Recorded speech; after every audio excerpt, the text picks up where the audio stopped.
If you've ever spent the weekend hearing about a Coldplay concert from every possible conceivable angle, go ahead and hit that like and subscribe button, folks. Welcome back to another episode of Benzinga's Pre-Market Playbook, where we kick off yet another summer week.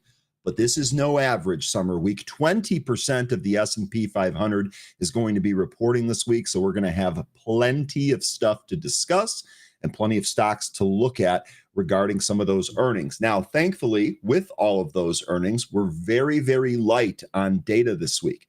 Economic events, I think we do have the Fed Chair Powell talking a little bit, but we've got existing home sales on Wednesday, jobless claims on Thursday, and durable goods on Friday. Very, very light in comparison.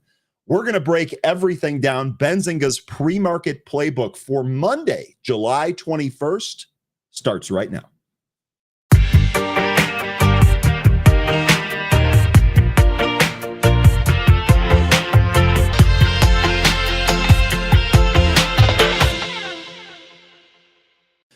Good morning and welcome back, folks. I hope that you all had a wonderful weekend. I was in my happy place all weekend, and it is hard to do better than that. I guess the only thing, the nitpicker in me, that weekend could have been a little bit longer. Congrats to Scottie Scheffler for completing the third leg of the Masters Grand Slam. And we're back. We're back to make some money. So it's great to see a whole bunch of returning faces here today. Good morning, Paul. Welcome back. Hope everything over the weekend. Hope all the futures trading went well for you. Jane, welcome back from vacation, Jane. How was it? How was it? Actually, my mom is going to go on an overnight vacation this week with her friend, Jane. So hopefully your vacation was good. Crimp Biscuit, good morning. Welcome back. Pete, good to see you, man. Locked in. Hope you had a good weekend as well. Big Bees, good morning. Back from a beautiful weekend in Florida. Hey, Big Bees, welcome back. It's good to see you. Couch Potato, welcome back. Good to see you. ADL. Good to see you. Graf, welcome back. Fairchild, how's it up there in Wisconsin? I got to get up there, whether it's golf or a range or a cabin or something, man. Lake house, something. Wisconsin summers are unbelievable. Let me know how it's going up there. It's great to see you again, Fairchild. Kerching, locked in, ready to go. Zach, good morning. Welcome back. Paulo, good morning. Welcome back. Producers locked in. You know we're ready to go. Chuck, it's good to see you again. Welcome back. Day Trader, good morning. Making the move from Twitch to YouTube this week. Hey, you know what? I know we don't have a huge contingent on Twitch. We do stream, just so you all folks know. We stream on YouTube, X, and Twitch. We're going to keep doing that, but welcome to YouTube. Day Trader, welcome back. Kevin, good morning. It's good to see you again. Gringo, welcome back. Bilal, welcome back. JJ, welcome back. Buglaw, welcome back. Tanya and Buffalo by Bicycle, welcome back. Bernhard, Glass Half Full, and Durkus, welcome back. Tom, Blazed Rhino, welcome back. Day Trader says the altcoin season is engaged. Face melting commenced this weekend. Indeed, it did. Ether up to like 37.5. Just unbelievable run. Tell you what, I have been having a little bit of FOMO after selling my Bitcoin. I put it to good use. I promise. I put the proceeds to good use. And I did keep some of it, but I'm really glad I kept my Ether, and staking that Ether with the move that it's made, that appeared to be the right decision. So good stuff there. Altcoin season, engage. We'll continue to follow it. White Chocolate Mocha, good morning. Happy Monday. 3D, good morning. Happy Monday. Ryan, welcome back. Quantum, welcome back. Francis, welcome back. Zoo and Tyler, welcome back. Jim, welcome back. VK, welcome back. And Azrar, welcome back, folks. We are off. Let's go ahead and get this week started. Yeah, I'm excited. I don't know what to tell you. I guess I got good sleep or something. I'm ready to go. Here's a look at our SPY chart. We continue to drift to the highs. We are actually going to set new all-time highs, I believe. The previous all-time high here, 629.47. Nope, not quite. We were at all-time highs earlier this morning. We'll see what happens when the market opens here today. But the key level here, 629.47. That is going to be the all-time high. We'll see if we push that here today. We are a little bit higher here in the pre-market. S&P futures up 0.23%. Dow futures up 0.23%, and the NASDAQ futures up 0.25%. So looking pretty good there. Let's take a look at the morning update powered by Benzinga Pro. And as mentioned, not a whole lot of economic data this week. Really nothing here today. You see pretty much everything in the green arrows all around here, including in Bitcoin and Ether as well. And oil is down slightly. Now, looking at some of the company events, we do have a couple this week, but really nothing big. As mentioned at the top of the broadcast here, it's really going to be the earnings that cause things to move. We take a look at some of the initiations here. Look at this. LEU upgraded again. Has there been, I'm trying to think if there's been like a bigger legit winner. I know that we've seen stocks like HKD and some of the crazy stuff go nuts, but has there been a bigger winner than LEU in our group? Maybe Palantir, but I feel like this LEU trade has just been unbelievable. UBS with a neutral rating here and a 215 price target. LEU is 252 this morning, up another 1% here today. Just wild stuff. B-Bio, this is one that we've traded before here on this name. That got a buy rating here from Truist with a $66 price target. Stock's $47, so some pretty good moves there. As far as downgrades, Sarepta. We covered Sarepta last week, down another 8% today. I mean, when you have people die in a trial, that's generally no bueno, and it looks like this is going to spend some time bottoming. I don't think we necessarily need to be trying to fish a bottom in this name. There might be a trade for this in the future. It's not necessarily the death blow for the entire company. I'm not sure it's ready yet. I think we have probably better risk reward elsewhere than Sarepta. Target also catching a downgrade here from Barclays. That's down another 1.44% in the pre-market. As far as the upgrades go, Etsy getting an upgrade, Pinterest getting an upgrade, and Dollar Tree getting an upgrade. Texas Instruments also getting an upgrade. Now, as far as earnings, we did have CLF reporting here today. They're up by 5% here this morning. Domino's Pizza reported this morning. They're up 4% here this morning. Verizon, Big Red, they reported here this morning up 4.6%. Verizon also a pretty good dividend payer as well. So some green arrows across the board. We got some pretty good stuff here today. Steel Dynamics, this is also up 1% here today after earnings. So some pretty good stuff here today. We'll see if we get some carry through here on the market. Now, let's go ahead and break down that market a little bit. Sorry about that. All right. Come on. All right, the U.S. stocks likely to open higher here as they're in the green in the pre-market. Again, we'll see how the open actually does. And as mentioned, 20% of the S&P reporting this week, so it's going to be busy. Commerce Secretary Howard Lutnick reiterated on August 1st that the hard deadline for tariffs, but added that the administration is willing to negotiate even past that date. This isn't new. He's just kind of reaffirming that. Doesn't matter how many times they reaffirm things. Others will say something else is afoot. But that's what's going on here. The two big earnings reports, as highlighted by this article this week, I would tend to agree with this, Tesla and Google. We also have IBM and Chipotle, and I believe that's all on Wednesday. So it's really going to be Wednesday after hours here. That's going to be the big day of earnings, right smack dab in the middle. So that should be fun. Also worth noting, the 10-year Treasury yield continued to creep down, 4.38%. This is backed off the 4.5%. Generally speaking, when we see this trade above 4.5, stocks generally have a tougher time trading higher. But the 10-year Treasury continues to back off a little bit. The 2-year bond there at 3.85%. Let's get to some insights here. Ryan Dietrich from Carson Research highlighted in an X post that the market continues to favor the bulls.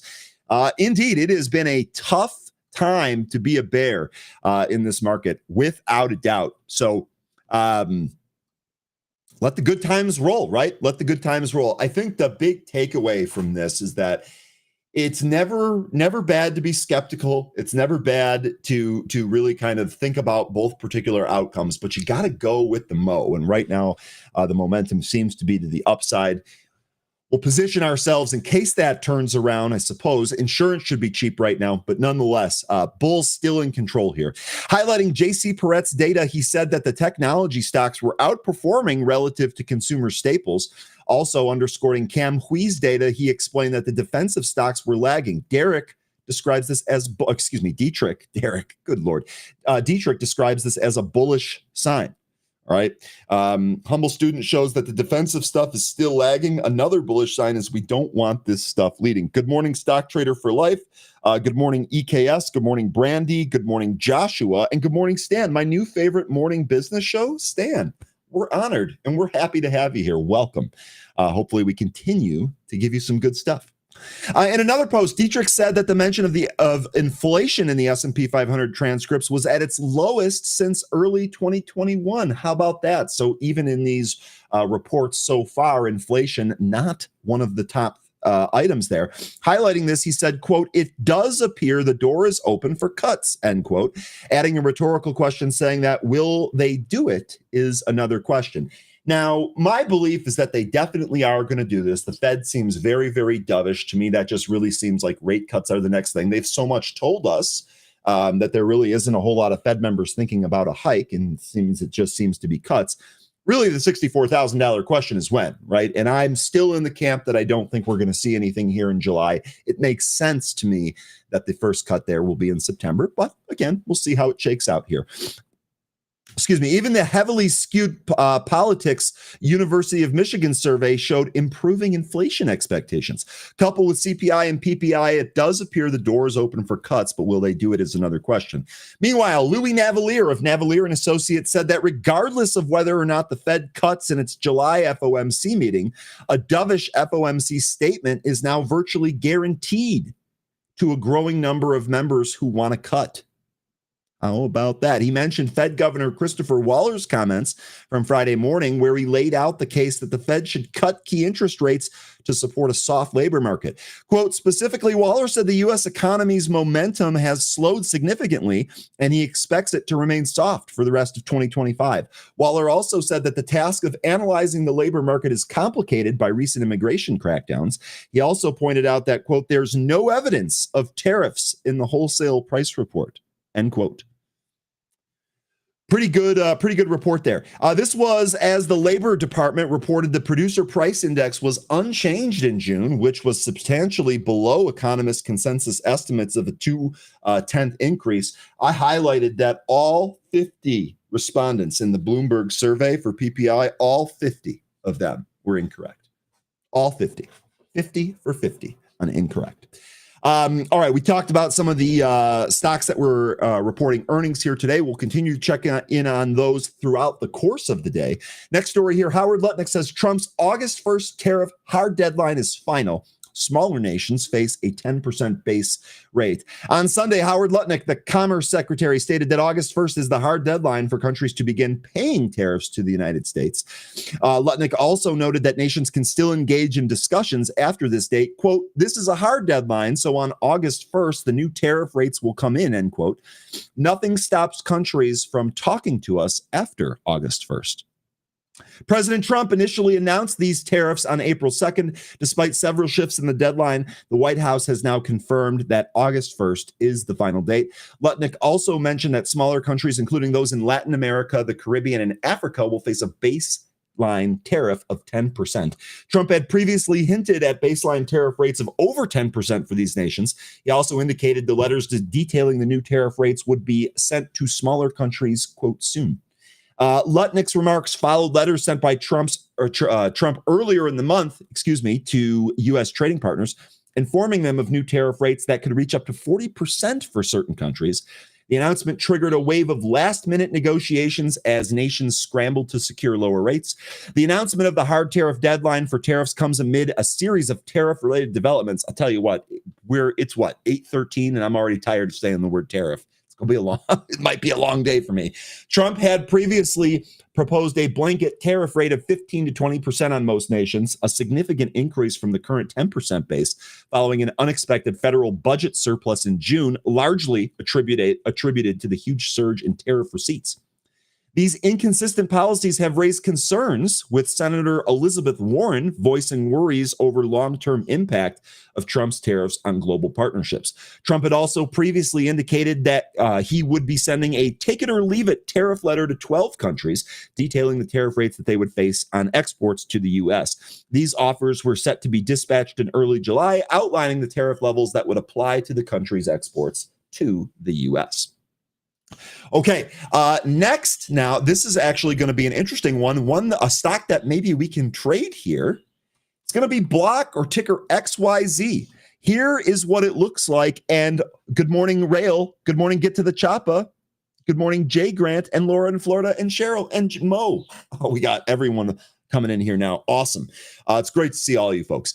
Anyway, getting back to Block, Friday actually triggered a pretty good long trade. I'm disappointed I didn't take it. I didn't have this like news loaded up. I didn't like expect this to be happening here anytime soon. It wouldn't have factored into part of my trade plan. Had I have actually taken this trade on Friday, it would have just been luck. But look what happened here. Block sure looks like it came off the bottom here in a low 50 handle. We've done a really good job kind of taking out some of these moving averages and then either consolidating or closing several times above them. And lo and behold, on Friday, we got a punch through the 200-day. Today, we've got news that that this stock's going to be included in the S&P 500 as of July 23rd, which is Wednesday. And look at this. Charts now in the gap. This gap fills up here at 83, current price 79.80. So pretty awesome move here for Block. One of the first things I want to know is I know we've been talking a lot about crypto recently and all of that stuff, payments and all of that stuff. Let me know if anyone is interested in Block. If this is something that you're looking to trade, maybe you're already long it. Today is probably a pretty good morning if that's the case. Let me know here. I'm interested because now we're in this gap. Sure looks like we're going to probably fill this gap. The next level I have above that, by the way, is 94. So again, those key upside levels here, gap fill at 83, next high there at 94 for a potential swing trade. Pretty interesting.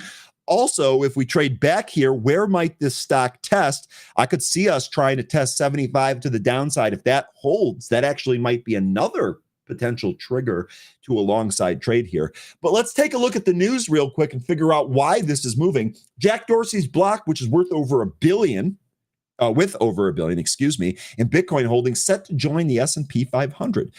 Block shares are soaring in overnight trading on Sunday ahead of the S&P 500 debut of the Jack Dorsey founded fintech company. I love the alliteration there. Block was up 8.3% as of this writing. The company's inclusion in the coveted S&P 500 index, seen as the barometer for the U.S. stock market, will become effective July 23rd. There's a chart here for Dogecoin with a little addition in there. Block, formerly known as Square, was founded in 2009 and specializes in point-of-sale systems and payment solutions. It gradually expanded its portfolio, placing a special focus on cryptocurrencies, particularly Bitcoin. Today, its offerings include the Bitcoin-only Cash App digital wallet service and the self-custody Bitcoin wallet BitKey, the Bitcoin mining product suite Proto, and the Bluetooth-powered messaging service BitChat. The firm announced a new strategy effective April of 2024, wherein it would allocate 10% of its monthly Bitcoin-related gross profit to purchase additional Bitcoins. It holds a total of 8,584 Bitcoins, which is worth over $1 billion as of this writing. Shares of Block closed 2.9% higher at 72.82 during Friday's session. And as mentioned today, now we're into that gap from earlier in the year on the back of this news. Now, the important thing here is that with this being included into the S&P 500, you can expect more funds to add this, or more institutions to add this. That probably gives us a ramp towards higher prices and maybe some of those higher targets. So again, I'd really like to know if anyone is interested in Block. Better still, if you're already trading Block, what's your trade plan going forward? And perhaps most importantly, what do you think of this news here today? This reads pretty well. This to me, with the Genius bill passing last week, Block added to the S&P 500. I mean, all of this stuff from a 10,000-foot view really seems like Bitcoin, not only is it here to stay, but it is proliferating under this administration and quickly. Really good stuff. I don't know if Kevin is here yet. If you are, Kev, good morning. Kevin sent me a link to a video, I guess, that Trump posted. I'm not even sure who posted it. It's not really important, but it's a video of someone explaining why Bitcoin is so popular, and it really kind of cuts out a lot of the FUD and all of that. Basically, you cut out the middlemen that make all of this stuff go crazy, and there's no way to just print more of it. And I think that's becoming more and more sought after here. It's not just by individual traders like you and I. Companies are adding this to their balance sheet, and while a handful of crappy companies are adding this to their balance sheet, there's no shortage of quality companies that are likely to make good decisions with this. So as far as Bitcoin goes, as a concept here, all of this news to me, extremely bullish. extremely bullish. Okay, so we'll see. Block in play, ticker XYZ. I keep messing this up. To me, it's always been SQ for Square, and now it's XYZ for Block. Anyway, we'll see how that trades here today. Next story here. I don't really think there's a trade on this, but just so we're all good morning, Kev. There he is. I don't think there's necessarily a trade on this, but we look at Boeing and other airplane or airplane company stocks quite enough where I thought this was relevant. Alaska Air grounds all mainline flights nationwide amid an IT outage. Cyber attack fears loom after scattered spider aviation warning. So what's going on here? Alaska Air Group, that's ticker ALK, by the way, they're down by about 0.25% here in the pre-market. They've requested a nationwide ground stop for all of its mainline aircraft, and that was reported by the FAA. According to Reuters, all destinations were affected by the ground stop for Alaska's mainline fleet. Neither Alaska Airlines the FAA immediately responded to Benzinga's request for comments outside of regular business hours. A message on the airline's website read, quote, "We are experiencing issues with our IT systems. We apologize for the inconvenience and we're working to resolve the issues," end quote. Now, this is not obviously the same as last year's CrowdStrike issue, which canceled a bunch of flights, delayed even more. Not the same thing, but this really, again, to me, more than anything else, highlighting how important cybersecurity is going to continue to be. I fully believe that we are still closer to the infancy than we are to the maturity of that cycle. I got to think that a lot of these companies, particularly best in breed, Palo Alto, CrowdStrike, some of these companies are going to continue to be more and more important. And I think that should provide trades for us. Cybersecurity was one of my themes here for this year. And outside of two very, very short trades that were both profitable, I really haven't made big bucks on that yet. And I'm hoping that there's another opportunity in the back half of the year here, but we'll see. The Seattle-based airline also said there would be residual impacts to its operations throughout the evening without providing more details. A hack disrupted some IT systems at Hawaiian Airlines, an Alaskan Air Group company, in June. Alaska Air Group stated it was calculating the financial impact. All right, so I guess depending on what happens with this story, this might be something that we need to take a look at. If it turns out that their entire cybersecurity infrastructure is either outdated or compromised or something like that, I could probably see maybe a reactionary move down here in ALK. The airlines are already pretty tough to trade as it is, so I'm not sure what type of opportunity this is going to provide. I actually think our better opportunities would be on the cybersecurity side, especially with the strength that we're seeing in tech. I would imagine that those would catch a tailwind from that. But that's what's going on. More canceled flights. Man, oh man. I have to fly 2 more times this year, I think. Maybe 4 more times. Fingers crossed, man. Fingers crossed. There is nothing worse than either airline issues of any kind, frankly. Okay. Next story here is going to be on TSM, which of course reported earnings last week. Taiwan Semiconductor plans 4 new fabs as the AI gold rush continues. One thing here that I just kind of want to mention offhanded here, I did see a couple of posts over the weekend of folks comparing the AI bubble to the potential internet or the .com bubble and saying that, hey, this actually might be worse. Not sure if I'm there yet, but just something to keep in mind as we keep hearing more about the AI craze or the AI gold rush. That might be something where we could buy some cheap protection in case there's some type of downside move. Anyway, Taiwan Semiconductor plans to start construction on 4 new fabs later this year, targeting mass production of the 2 nanometer chips by late 2028. These 2 nanometer chips are the highly advanced chips that TSM has the market cornered on. These are the ones that are used in AI processing and all of that in some of the top end graphics cards. That's why this is important. When we highlighted the earnings here for TSM, we did a breakdown of the different nanometer size chips that they've made.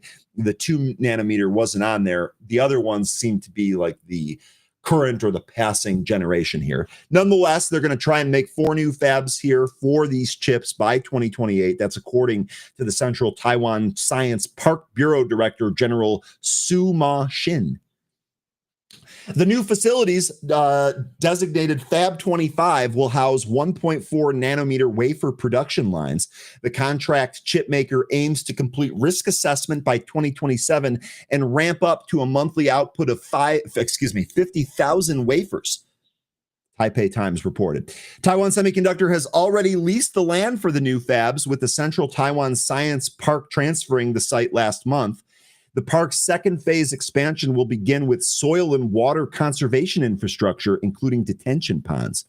Su projected the park's annual turnover will exceed 1.2 trillion new Taiwan dollars, or 40.81 billion US, which would set a new record. During Taiwan Semiconductor's second quarter earnings, Chairman C.C. Wei disclosed that the company will allocate about 30% of its 2 nanometer and more advanced chip capacity to Arizona after completing its $165 billion US investment. The investment includes 6 wafer fabs, 2 advanced packaging facilities, and a partridge in a pear tree. Just kidding, a major research and development center.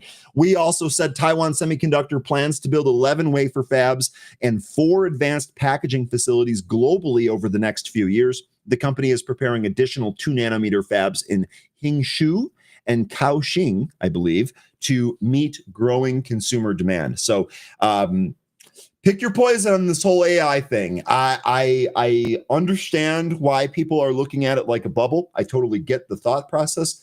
I'm not sure that I'm there yet. I understand that most people don't see a big black swan event coming. Maybe that's what's happening here. But it just seems like with all of the money being thrown around, all of the advancements here, and all of the companies really kind of going through the same thing, I don't think we're ready for that type of move back down. We'll see.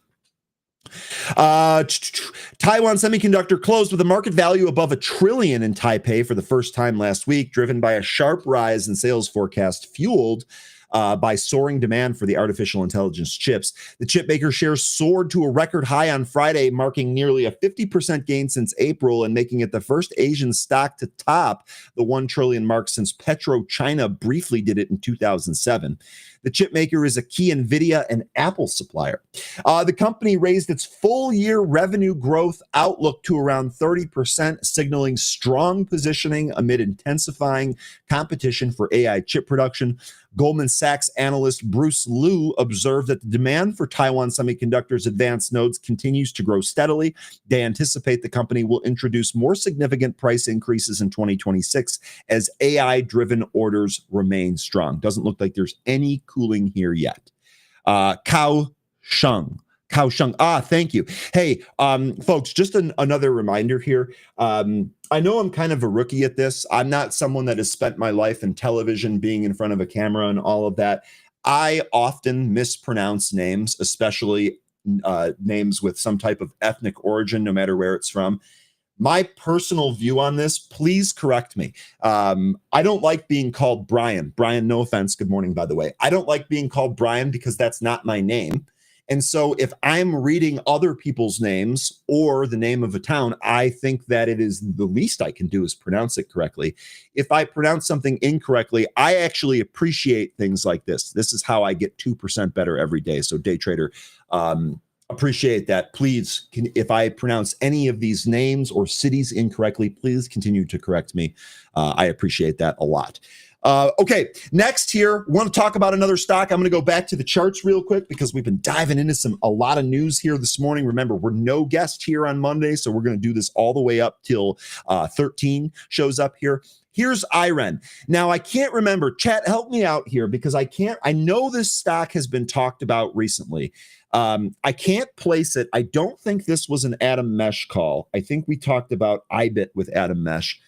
Let me know who was looking here at IREN. This thing has made a huge move recently. This actually looks pretty bullish. This actually looks like it's kind of breaking out of this bull flag pattern. Looks like it might be trying to go higher here. Someone might have talked about this recently or called this one recently, and I'm sorry, I can't place it. But if this was you, let me know. Let's take a look here because this chart, boy, it sure looks like this chart is, I mean, it currently has a lot of really good momentum. I understand we're overbought here, but I don't know that we're done here. And if this does pull back and hold, that actually might be a buying opportunity. Bitcoin miner IREN could surge 1,572% as SOTP valuation pegs the $300 target. Hedge fund manager Eric Jackson says, quote, "We're cooking with gas," end quote. I actually really enjoy that comment. I say it all the time to my friends, probably because I'm addicted to my Blackstone and all of that. But nonetheless, it was great to see this here from someone else, from another hedge fund manager. IREN, a renewable power data center and Bitcoin mining company, may be significantly undervalued, according to the detail of some of the parts analysis circulating on X, as highlighted by Eric Jackson, the founder of EMJ Capital. Posted by Bitcoin Butcher, who uses the Bitcoin logo as the bees there. That's cute. On Sunday, the analyst projects a staggering $300 per share valuation. Just as a reminder here, IREN is... Oh my gosh. IREN is $18. Bro's out here saying it's got a $300 price target, implying a potential 1,572% upside from its current price of, I guess I should have just kept reading there, upside from its current price of $18 a piece. This massive bullish forecast has sparked interest among investors, with Jackson noting that, quote, "We're now cooking with gas," end quote. This comes as Jackson also pointed out in June that he was expecting the stock to soar over $100 a piece in the next 18 months. So even if you don't want to hold out for that $300 target, 18 to 100, yeah, that doesn't sound too bad. And that could happen within the next 18 months, according to Eric here. The SOTP method, as outlined by the X user, breakdowns IREN's valuation to three key revenue streams: co-location, Bitcoin mining, and cloud service provision. The analyst assigns a $45.2 billion valuation to co-location, leveraging market comparables and a premium due to AI-driven demand, as inspired by insights from Gary Cardone's Mining Pod interview with the IREN CCO Kent Draper. Bitcoin mining contributes $2.1 billion, derived from a comparison with another mining company, CleanSpark. Boy, it's been a while since we've talked about CleanSpark here on that program. That used to be another really hot Bitcoin stock, especially post-COVID. I feel like we haven't looked at that in a little bit. CleanSpark here, by the way, $12.92, up 1% here in the pre-market. While cloud services adds $25.2 billion, capitalizing on IREN's air-cooled facilities in Childress, Texas, and Mackenzie in Canada. Quote, "Building world-class data centers allow IREN's flexibility to exercise multiple use cases," end quote. Bitcoin Butcher wrote, emphasizing the company's strategic edge. Despite the lack of peer-reviewed validation, the analysts suggest a potential 3x return, even if it's off by 80%. IREN's diversified model positions as its high upside opportunity for risk-tolerant investors. So anyone that's interested in this or the accompanying tweets therein, your link is in the chat there.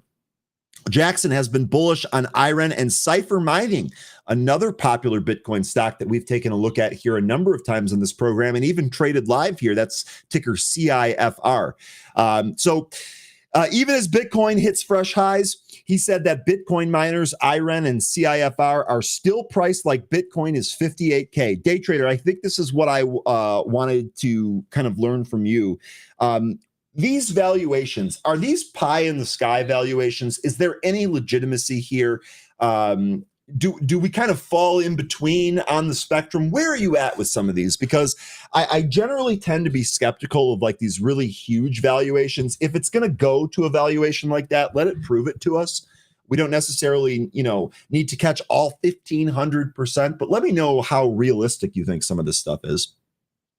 Jackson underscores 3 points in their favor. IREN and CIFR have been cutting costs, increasing their exahashes per second, and making a massive move into AI and high-performance computing out of their Bitcoin cash flow. All of those things sound really positive. Quote, "The market just hasn't caught up yet.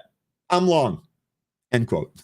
So not bad there. IREN ended 0.61% lower at $17.94 a piece on Friday. It's up 71.5% on the year and 54.9% over the past year. So that's it. So let me know what you think here. Okay, so yes, you do think that the bullish thesis here is legit, but you do think 1,500% might be a little much. That's pretty much exactly where I fall too. This would be, if you're interested in Bitcoin or trading the Bitcoin stocks, this might be one to kind of keep a close eye on. Maybe we get some more comments about this, how they make money, maybe even some more analyst coverage, which would be awfully bullish for it. So we'll see here. But really good stuff. Really, really good stuff. Okay. How are we doing here? Look around. Really, we're doing all right. Really, nothing has changed here. S&P futures pretty much in the same spot. All right, we'll keep going here. And then this one, I saw the list of news here today. I said to myself, well, we're going to stay away from all the Coldplay stuff, and we're going to stay away from all the political barbing back and forth. But we got to this story, and I was like, I have to ask the group about this story. The folding phones. Chat, where are we here? Chat, where are we here with folding phones? Are we net positive? Are we net negative? Who's willing to buy a folding phone? What are your worries about folding phones? Are these just vastly superior to existing Galaxy and iPhone traditional footprint phones? I go back and forth on this. I've only seen one in person in my life. I've only seen one in person where I actually had a chance to use it. And it was one of the earlier Galaxy Fold iterations. Might have even been the first one or the second one. Where are we at with this? I'm really just kind of wondering, because I'm someone that loves technology. While I don't consider myself addicted to my phone, I use it for almost everything, whether it be working out, communicating, trading, reading news, entertainment, navigation, a playlist in my car, Spotify playlist in my car. I mean, you use it for everything. So I'm big on it, but the folding phone, it did two big problems for me. Sometimes it felt like it was just too big of a device to really kind of fit in my pocket. And I'm a guy with big pockets. And so if it's too big for me, it's likely too big for other people as well. And then the other big concern is, well, that folding screen is going to break at some point. I'm already annoyed if I get a little scratch or a little chip on my screen. Now you're talking about a screen that folds. I just see problems abound with that. Curious to know how you folks feel about that. The story here today, the reason it's important is because folding phones seem to be the next rage here, and Apple now floating, maybe making one. We'll see how that goes. Let me see if I got anything here on this. Producer just absolutely crushing it, getting my back, getting a poll question up there. Be sure to vote on that. Okay. Fit better in women's pockets. Okay. Just get a laptop tablet if you want something to fold. Tyler, I've said that too. I carry my laptop pretty much anytime I travel. And if I need computing power more powerful or bigger than my phone, I go to my laptop. So I'm with you on that. Not true. I have one and I will not go back to the brick. C-Dub. All right. Taking the other side of that. So you have one and like it. Let me ask you, if you don't mind sharing, which model is it? And what is your favorite feature? Maria says Samsung gives you one free folding screen replacement if it goes bad. Okay, so I think then that the lifespan of the screen becomes important. If you're already in the habit of upgrading your phone every year or every 2 years, maybe a screen that might break, not an issue, especially if they give you a free replacement. I didn't know that, Marius. That's really, really helpful. Phone should be one screen, all in contact, or else it will be fragile. Ryan says, good for blue collar, protects the screen. A smaller footprint in my pocket would be nice. If not, I don't want it. See, that's my thing. I already feel like sometimes I'm carrying a bunch of stuff. My pockets look all chachi, and I don't want to overload myself with things. And I'm certainly not going to carry a Merce. Folding phones could protect the screen when dropped. If closed, Gringo, that's a really good point. Shout out, by the way, when you put your phone in the golf cart and you have a golf cart driver that, let's just say, treats the golf cart like an off-roading ATV, that phone might pop out and might fall on gravel or a cart path and might scratch. I don't know. Maybe this happened to me. Anyway, I believe us old folks call that a flip phone. Jane, bringing it full circle there, Jane. I'll take that. Okay. Okay. Anyway, I appreciate you indulging me on this. Let me get back to the story here. In a move that marks its early entry, in a move that marks its entry into the foldable smartphone market, Got to simmer down here, Ryan. Just take a deep breath. Apple is set to launch a device that bears a striking resemblance to the Galaxy Z Fold by Samsung Electronics. This is a significant shift for Apple, which is typically known for its innovative and groundbreaking technology. This story coming back to roost again. How about that? Bloomberg's Mark Gurman, in his latest Power On report, revealed that Apple's first foldable iPhone, slated for release at the end of the year, will not be a technological breakthrough. That shouldn't come as a surprise. Instead, it will utilize many of the same core components as its competitors, including a foldable OLED screen sourced from Samsung. Oh, it doesn't get any better than that. Despite the lack of innovation, Apple's unrivaled marketing prowess has a loyal customer base and could potentially catapult it to the top of the foldable smartphone. Oh my God. How many times am I going to screw this up? Foldable smartphone market within 3 months of the device's launch. This part is a key point because we've highlighted a lot here what a flop the Apple Vision Pro was. High price tag of nearly $4,000. That still got a lot of the loyal Apple folks to buy it. And I would imagine a foldable phone here, especially if there's any cool feature that this phone can do that the regular iPhone can't do, I would imagine that would continue to drive people. Hell, there were people in the iPhone ecosystem that wanted the iPhone because their text bubble wasn't green. You guys are trying to tell me that if a foldable phone with some cool feature or emoji or something comes out, people won't flock to it? Yeah, I think that's going to happen. Long Apple stock, have been for a long time.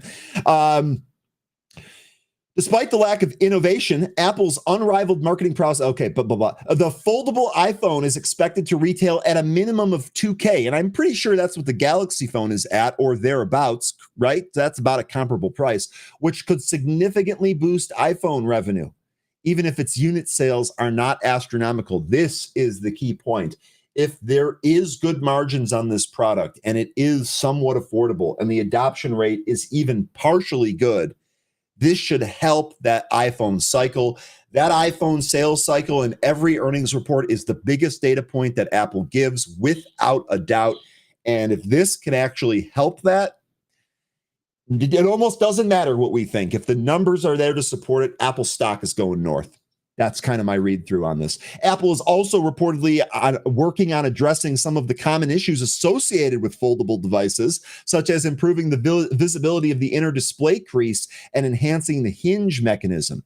That's the other thing, that crease down the middle. The second that becomes completely invisible, I think you actually might see an uptick here. I would even want to see that in person before making a decision on my next phone. I also saw that the Galaxy, at least the advertisement advertises it as such, the new Galaxy folding phone, really, really thin. It looks like they made a conscious effort to try and thin that up and make it feel like a regular phone. I think that's definitely a step in the right direction. The company's entry into the foldable phone market, hey, I did it, could potentially transform the niche product into a global sensation. The foldable smartphone market has been growing in popularity, particularly in China, where local brands like Xiaomi, Honor, Huawei, and Vivo, have all launched their own versions. Apple's entry into the market could potentially drive a turnaround in fortunes in the region, given the local customers' preference for the book-style form factor that Apple's foldable iPhone will feature. While Apple's foldable iPhone may not revolutionize the category immediately, its brand power, marketing strength, and engineering refinements could potentially transform this niche product into a mainstream hit, further solidifying Apple's position in the global smartphone market. So let me know, folks. Let me know what you think here. The foldable, I don't want to necessarily compare it to AI, but much like AI, I definitely think we're in the infancy of this.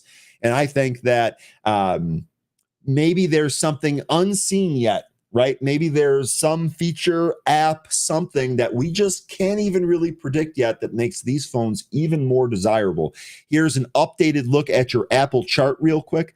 We're still kind of riding and testing that 100-day. We're above it here. Okay, we're above it here, 212.70 in the pre-market. Apple showing some strength here. It actually recently traded up here in the pre-market a little bit. Their earnings are in 10 days. Okay, so it's not next week, but the week after, literally the last day of July, is their earnings. And look at this. We've got the 200-day moving average chilling right above where we're at, 222.27. If 2 is your lucky number, giddy up. Apple should be one of your targets. We also have 233, which was a former resistance and support level that eventually broke down prior to Liberation Day. Now it looks like we're recovering from all of that. To me, any upside short-term swing here on Apple should target this 222.25 and then 233 as potential spots to sell that swing. So let me know here what you think here on Apple. Let's see here.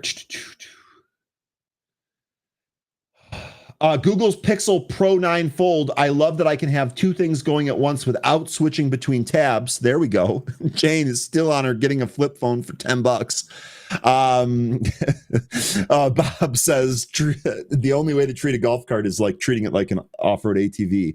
I have to sign an insurance form or a waiver every time I drive a golf cart, so I generally don't do that.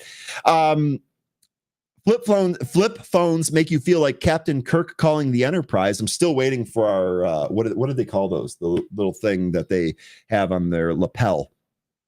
I'm going to wait until newer upgrades arrive, Seth. I think that's the smart move here. I don't want to be on the bleeding edge of this technology. The leading edge is one thing, but the bleeding edge is going to cause me to get cut. I don't want to do that.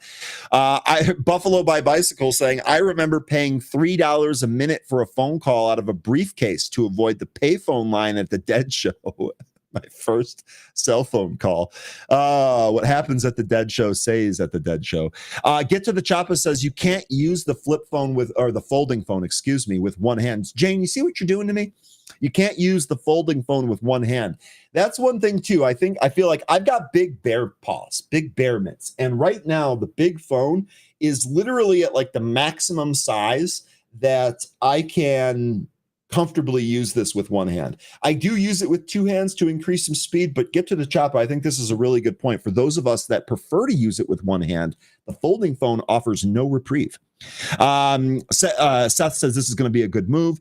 The Samsung Z6 to Z7 has thinned up, but I'll wait more for improvements to the larger screen. And this story kind of touches on that, right? Like if Apple makes form factor improvements to really make that fold or the hinge really clean and easy to use, you can bet your bottom dollar that other companies will adopt the same thing, Tess, and we'll probably have that, it'll probably start that race in the folding phone market. The only foldable phone I ever had was the StarTAC back in the day. That's good stuff. My Solana phone arrives in less than 3 weeks. I've been on an iPhone since 2007, moving away from it for the first time. Day Trader, the Solana phone, is that folding? Might they offer a folding phone? Okay. Let's see. I high-centered a golf cart in the fairway plug pile. That was a little too... Okay. All right. So we'll see what this does here. We'll see what this does for Apple, and we'll see if we get a trade out of that. Okay, folks, really, really good stuff here this morning. We are going to get to the movers as soon as 13 wakes up and gets his hair did. We'll go through all of that stuff. I got through all of the news that I wanted to do here today. I think we should probably take a look and see if there's any other new news. Open is going to be on one of those. Here, you know what? I did want to take a look at Sarepta. I know we talked about that a little bit, but we never looked at the chart. Let me do that here real quick first. SRPT, Sarepta Therapeutics. Look at this. No bottom in sight. And here's the other thing. Just kind of a friendly reminder, if you will. Buying a stock just because it sells off big and is probably going to bounce, that works sometimes, but it doesn't work all the time. And if you had tried that here with Sarepta, you'd be hurt once, twice, thrice, and 4 times, actually. I don't even know what the word for that is. But this continues to take steps down here. This looks really, really bad. Look how near oversold this has been. It doesn't really care. It continues to go lower. Another kind of a key lesson here. Just because a stock goes low doesn't mean it can't go lower. And that's kind of what's going on here. As a reminder here, Sarepta Therapeutic shares are trading lower after the company announced it responded to the FDA's request regarding a clinical hold on Elevidys, and a shipment pause due to a label update and immunosuppression evaluation. Several firms have downgraded the stock and cut their respective price targets. So we had recent news about a patient dying in a trial. Now we've got more bad news. The bad news just keeps on coming. And I'll tell you something else. This kind of reminds me of UNH, not with like the exact same thing, but the fact that it's just like the bad news keeps coming and the bottom, we don't even really know if it's in yet. Here's a look at your UNH chart. We did have a nice bounce in there. You had to be pretty quick, and boy, your entry had to be tip top. Otherwise, you probably didn't make a lot of money in this trade. The stock did try to bounce 3 times and maybe even close this gap up to 377. Was not strong enough to even get above the 50. Now we're rolling back over. We might even test the low here. I've got 247-ish, the low on UNH. So just be careful, folks. Just because the stock gets clobbered, there might be a very, very good reason for that. And I think we've done a good job highlighting the news flow here on Sarepta and on United Health Group. All right, folks, it's that time. We're going to welcome on 13. Let's see how he's doing. 13, how you doing, man? Did you have a good weekend? Oh, yes, I did. I made it to the other side. Okay, sweet. Well, that's always good, right? Any day that you wake up above ground is a good day. All right, you want to get started with the movers? Sure. How's everybody doing this morning? Let's look at some movers. Oh, dude, I gotta say, I don't want to speak for everybody here, but I'm just going to go ahead and speak for everyone here real quick. The chat seems fired up today. Everyone seems happy. We got Jane back from vacation. We got everyone here participating. Really good stuff here today. I am extremely optimistic. Oh, also we had green arrows for a majority of the pre-market. So we'll see if that carries through here today. Excellent. All right, you want to do the movers? Yeah, let's do them. Let's do it. First one here is going to be PMN, ProMIS Neurosciences. And you know what?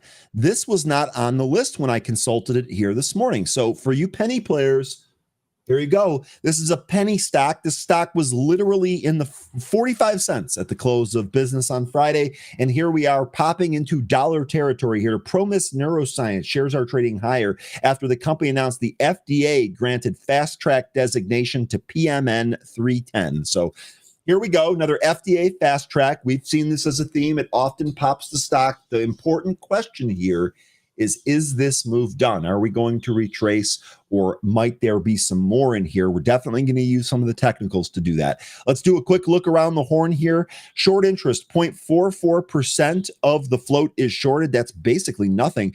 4.92 days to cover. That comes on an average volume of 1.7 million for a stock that was 45 cents. Folks, that's barely anything.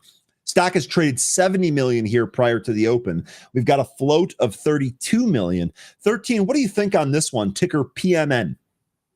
Well, this is, I mean, I don't know how much more we're going to get out of this today, but it's really cleared a lot of levels, and I'll just get into that in a second here. Oh, and the one thing I forgot to mention, 13, I'm sure you're going to cover this, but the drug PMN 310, that's for Alzheimer's, which is likely why you're getting such an upsized move. Alzheimer's likes to do that to these. Yeah, so Alzheimer's drug with fast track designation. This drug this is actually the furthest along of any of their drugs that this company has in their pipeline. They're going through several different vaccines and antibody drugs. This is one of their antibody drugs. Furthest along, having already completed a phase 1A clinical trial, they are now working on their, but in their phase 1B. So this is still very, very early in the clinical trial stages, and they're already getting fast track designation. So those are the positives. The negative is that this doesn't have a whole lot of cash, has about a little more than a quarter's worth of cash to their current burn rate. And being that this was a company that was trading underneath the dollar, they were at risk of getting delisted. They received a NASDAQ compliance. So my thought here with this one is that we're probably going to end up seeing some of those moves you end up getting with these types of companies that get NASDAQ compliance. They're going to do a reverse split, they're going to do some kind of capital raise, and they're going to get compliant so they can remain on the NASDAQ and continue trading. I don't know what's coming today. Wouldn't be surprised if they did some kind of capital raises early today. But if it doesn't happen today, I'm certainly thinking it's at least the reverse split and a capital raise is going to be coming later so they can get that compliance. Looking at the chart, we've had a great run up out of under the dollar territory. Now trading up as high as 118.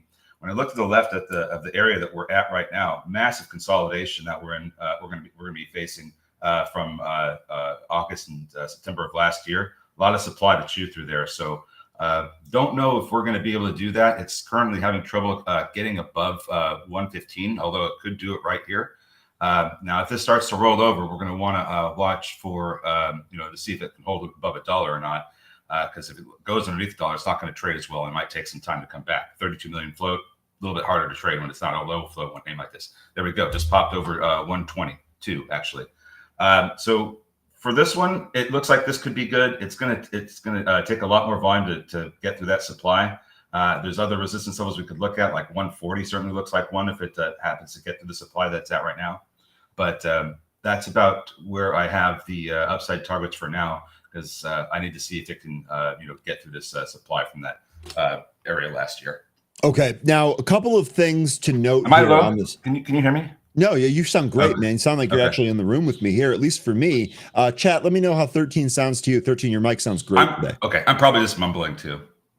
Maybe, but I understood literally every word that you said right there. Okay. So really good stuff, and it doesn't seem like the coffee is at your tongue either. You seem sharp and spot on. I misunderstood what producer was saying. He meant stock volume, as if I can turn that up. Okay, producer, we're gonna lol, producer. He's probably having a good laugh about that. One more thing here on PMN, real quick. You'll notice here, and a big time shout out to Joe from our chat here. You'll notice that on Monday, July 14th, this stock popped in the pre-market very much. Actually, was that in the regular session? I beg your pardon. It did pop in the pre-market, but it also ran in the regular session right out of the open. Look where we are here today. Folks, this is not a coincidence. I know we talk about this all the time. These former price levels, not a coincidence. Now, two things here. Number one, where was that? Mo, if it can break 125, I could see 150. Mo, that sounds exactly right, because this was, there it goes. There's 125. I just saw 127 prints on there. Mo, 125 is cracked. We'll see if 150 is in the cards. You will get a registering and a one up if that's the case. This is now breaking that. But Joe's here saying PMN spiked last Monday after getting a recommendation and a target price of 4 from Wainwright. So the other thing I was just taking a look at here, insiders. Now, we have the one insider sale here, but I think that this might have been a change right at the top. I don't think that this was necessarily an open market sale. Maybe it was. However, there were also some open market buys. There was one earlier in February this year, and it looks like there were a handful in the 6 in the back half of last year. So it did look like some of the insiders here were buying. Remember, we've talked about this a lot. There are a million different reasons why you would sell your stock. There's only one why you would buy it. So maybe they've kind of been waiting for this news here. We'll see. This did spike up to this area last time and came back in. Here we go, 130. We're only 20 cents away from Mo's target. So, okay, we'll see what happens here with PMN. A penny stock graduating to $1 or higher stock. Okay, next one here is GlucoTrack, ticker GCTK. This is Golf Charlie Tango Kilo. Yes. GCTK. See, I knew I was going to screw it up. GCTK. This did pop as high as 12. We came back here a little bit in the pre-market. We're holding right below the VWAP. So this not written off yet. We're actually making a couple of higher lows here in the pre-market, which is good. Let's see if we can get a launch through that 1054 VWAP level. Let's go ahead and take a look at what's going on here. Yeah. You guessed it, nothing. Trading higher here on no news. GlucoTrack completes a major warrant repurchase. That was back from July 8th. That was earlier this month here. So it doesn't really seem like anything's going on here. Maybe we're missing something, although I don't think so. Quick look around the horn on this one.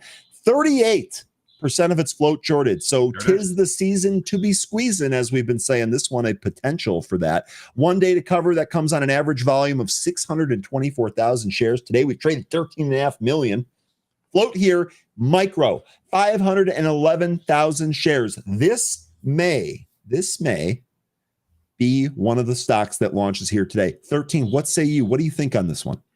Well, you pretty much covered everything on this, except they do have about a quarter's worth of cash. So at some point, they're going to have to address that. Don't really think that could be today. I haven't seen anything that would suggest that's happening today, especially considering that they're repurchasing warrants and stocks. As a part of their repurchase program, I think it was just warrants. Yeah, it's a Series A warrants. So I don't think that they're going to be needing to raise capital any point soon if they're doing that. The thing that's concerning for me is just the way this has been trading this morning so far. Yeah, we did pop up to 12.29 in the pre-market here about an hour ago. But since we came back in, we have not been able to recapture and hold above that VWAP. So I think for me, that would be the thing I'd be looking for is to get back above VWAP as we approach the open. If we cannot and we start to lose a 65 EMA, this is probably going to head lower, and I think we'd have to wait for a better setup or better entry on this one. So that's going to be just what I'm going with on this. There's no, as you said, there's no news. It's just continuation from earlier this month on the warrant repurchases. So just looking at the technicals for this one has to accomplish that feat of getting back above VWAP first. Okay, really good breakdown there. GCTK, Jay in the chat mentioning small float here. Just keep it on deck here. Sometimes even some of these they do like a head fake, right? Like they trade higher in the pre-market and they're kind of sleepy out of the open, and then bang, sometimes they come a little bit later. So at minimum, put this one on the back burner.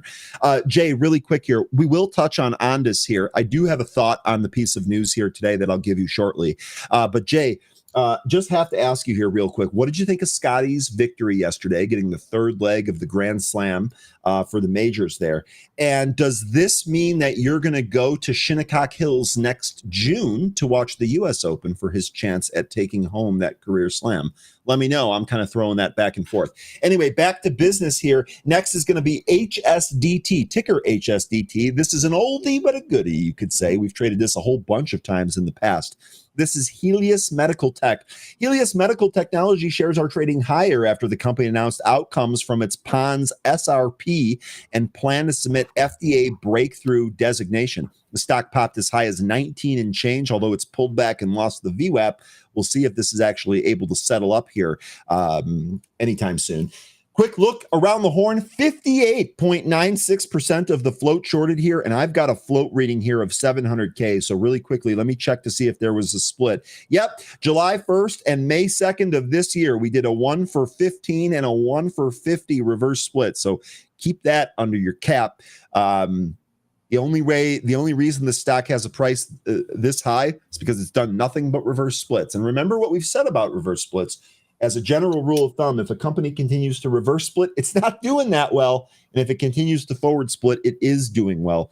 We'll see if this gives us a trading opportunity here today, but this is what's going on. Do not be fooled. Quick look around the horn on this one. Again, very, very high short interest there. 1 day to cover. That comes on an average volume of only 30,000 shares. This one, it is a ghost town unless it's the day where something is going on. Float here of just about 700K. So again, kind of a micro float. We've traded 12 million shares already today. 13, what do you think on this one? Yeah, so their device that they're referring to here is their portable neuromodulation stimulator. It's for strokes, and this is a part of their stroke registrational program, and they are planning on a file submission of this to the FDA in Q3. So future headline to watch out for that one. Now, as you were pointing out with the reverse split, this is another company that does not make money.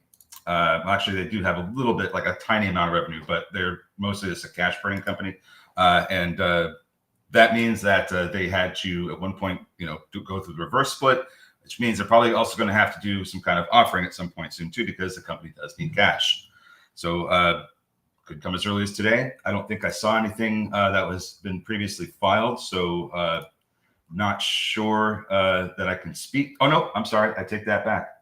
There is a Form S that was filed on July 10th. Sorry, I didn't look into that, so I don't know all the details as part of that. So just going to put that out there. We could see this executed as early as today, but right now we're already leaking into the open here. Yep. Already in a downward trajectory. So I think what we'd want to happen if we're going to try and trade this, wait for it to find some footing, wait for it to find some kind of a bottom as we approach the open, and then let's see what it starts doing there. If it's starts to get some, some people to come pick it up here and try to give it a lift, they might go there. But if it doesn't look like it's going to happen, maybe just avoid this and wait for even lower prices. I'm not so sure about this one. 65 EMA has to kick in and be able to support the decline that it's in right now. I'm not seeing a sign of this turning around yet, although we could start to get that soon here. I'm not touching this until I see some firm footing on this one. Okay. All right. Really good stuff there. That's a lesson learned because we've seen this thing in the past. 13, I think you've got the right plan on this one here. Really good stuff. Okay. Really quick here. Samel, you are nearby Shinny Hills, I guess is what Mo is calling it. Mo, you used to work there. Hook it up, brother. Hook it up. You got to know somebody there. And then producers suggesting we organize, spelling it the way Europeans spell it, a pre-market playbook at Shinnecock Hills. That would be something. I'll tell you what, if I do end up doing this, I would probably do it with another coworker here at BZ. I will let you guys know. And if there's anyone in the area, we'll do this as kind of a side thing, but maybe we will do some type of meetup out there. That'd be fun.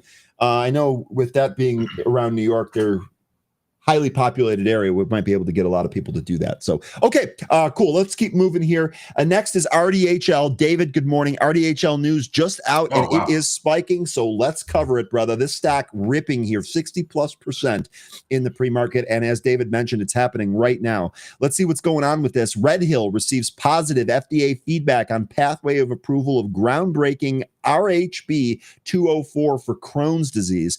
Let me tell you something, Crohn's disease. I am very, very thankful that I don't have this. I know a few people that have Crohn's, and it sucks. And so I totally get the reaction here, because any type of treatment or therapeutic to make these folks' quality of life better, yeah, I can imagine that probably doesn't have a price tag in some regards. Nonetheless, here, approval path for one of its Crohn's disease program following Type C meeting. Stock is up 50%, although it's backing off the highs a little bit there. A quick look around the horn here. 1.95% of the float shorted here. That comes on 2.3 days to cover, and that comes on 121,000 shares of average volume. Even with the news being in the last 2 minutes, we've traded 3+ million shares here today. Float is 2 million. 13, what do you think on this one? Ticker RDHL. I remember we've traded this one several times before, and I want to even say that this news we may have touched on, because this Type C meeting, I'm pretty sure we talked about some company in the past that was having one of these. This could have been it. So as you pointed out, didn't look at this yet. Low float, 2 million shares. Let's look at the financials here. So balance sheet has about 4.5. I don't have an income reading on a quarterly basis. Look at annual. So this company is losing about a little more than 8 million a year at this stage. It's kind of all over the place. That's much less than it was the year before.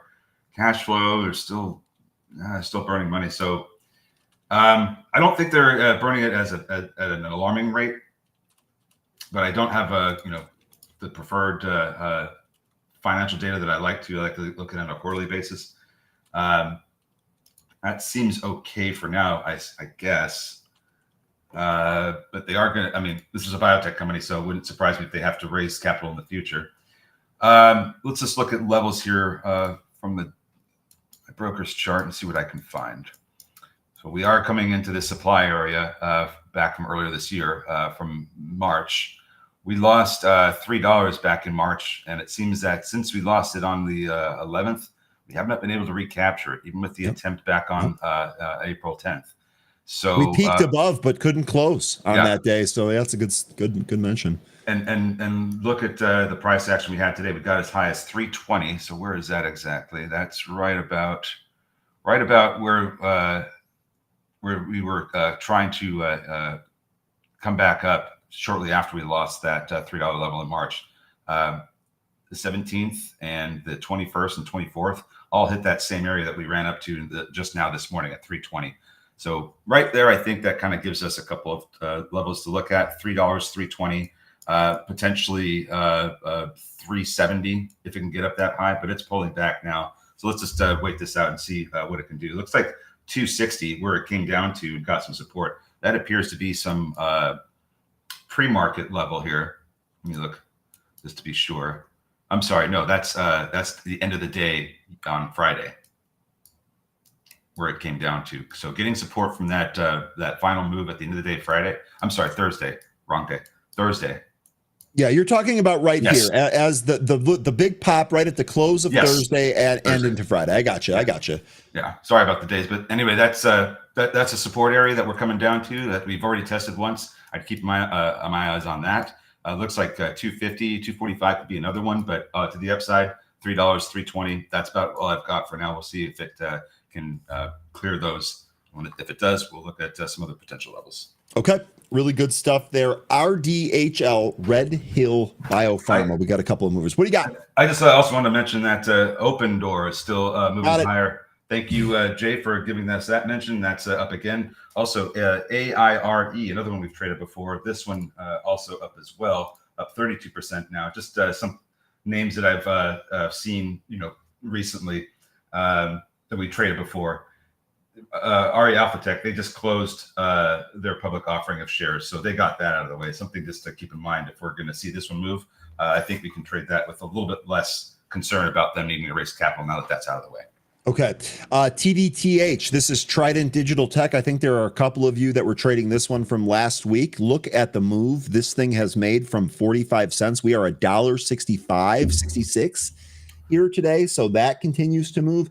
I don't necessarily think there was anything else on here that's crazy. UAVS, this is one of the drone stocks that's been on the move recently. This is trying to take out the high, the intraday high from Friday. Looks like we actually peaked above that. We're above that now. This might be one to watch here today. I don't think we had any new news with the no, the news here was from Friday morning, so nothing new there over the weekend. That just looks to be a continuation. Here, I did want to cover this Ondas here real quick because this is good, but I want to draw some caution here real fast. First of all, this is what your intraday chart on Ondas looks like. Here's what your daily chart looks like. We are definitely hoping that we can get back towards this 350-ish area. I'm concerned that if we turn around right here, we're going to have a downtrend, and that pretty much normalizes back down here in 70 cents. I don't know if it's going to go back there. I'm just saying. Now, the news here, I'm just saying with regard to what the chart looks like here. The news here today, PR here at 8:30, Ondas Holdings retires all outstanding convertible notes and fortifies a strong balance sheet and liquidity position. There was a quote in here that I wanted to read. Here, the full exercise and retirement of our convertible notes is a significant achievement for Ondas. That came from Eric Brock, who was on that podcast that Day Trader recommended last week. It reflects our strong financial position and confidence in our long-term growth trajectory. With more than $67 million in cash and cash equivalents on our balance sheet as of June 30th, we are operating from a position of strength with ample liquidity to pursue our strategic growth plan. So remember, when I had first talked to you about the stock, when we first looked at this, when this was in penny territory, one of the reasons why I didn't hate this stock the way I hate most penny stocks is because I've been following it for a long time, and I understood that what they really needed to do first is clean up their balance sheet.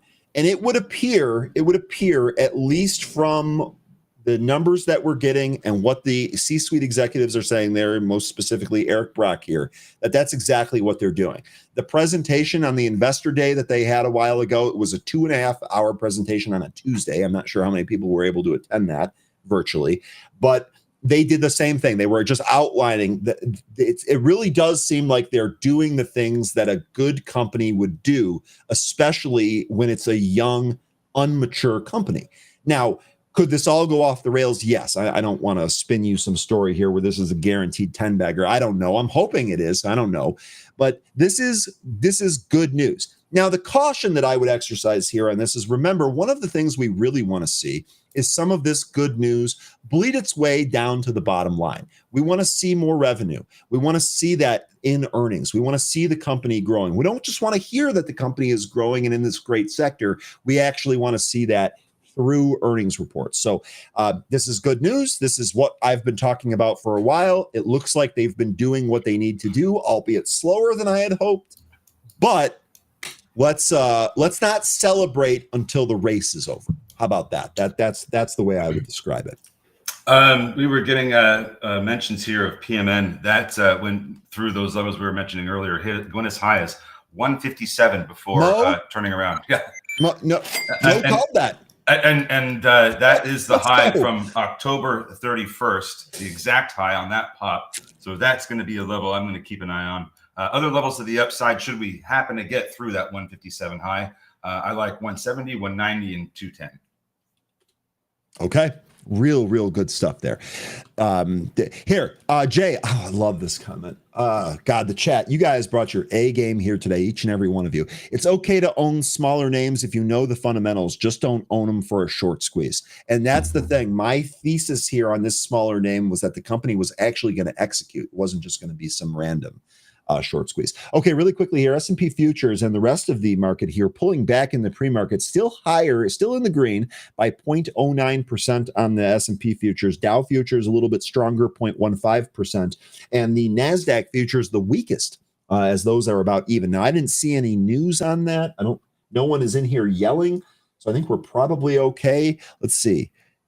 Yeah, I don't see any big news out there, so this might just be market action. We'll see those heads into the open 16 minutes away. Okay, 13, is there anything else that you want to cover or chat? Is there anything else that you guys want to take a look at here today? Was there anything else on the movers list that maybe I missed? Nothing that I had covered or was really interested in. Just kind of watching some of the ones we've already talked about right now. I mean, seeing if PMN is going to go higher. It looks like GC TK is going to try and move through its VWAP here if it can get some more volume. HSDT, that is trying to turn around. Still needs to see some recapturing of some levels before I'm convinced that this is putting in a bottom. And then RDHL, that really did drop after we had that move up to 319, but it is getting some support here from about 245. Okay. All right, real quick, looks like DJT, Trump Media and Tech Group, has some fresh news here today, popping this 8+%. Trump Media and Technology shares are trading higher after the company announced it has accumulated approximately $2 billion in Bitcoin and related securities. Maybe there is going to be a trade-off of this one. This thing seems to do whatever it wants. We've talked about this a whole lot. This is not an investment that you should be making. This would just be a short-term trade if you end up doing it. But you do have some fresh news there. Volumes pouring in here. Stocks ripping. Don't chase it. Don't buy the top. Mazrur here is asking, can you please look at ATAI targets? You asked so nicely that I'm going to have a very difficult time saying no. And it's also not a penny stock. Look at the move that ATAI made on Friday on volume. Good golly, Miss Mally. This thing just kept trading higher here. Let's go back and see what was going on with this. Boy, we had no news. This thing was trading higher on no news. We haven't had anything really material since July 2nd.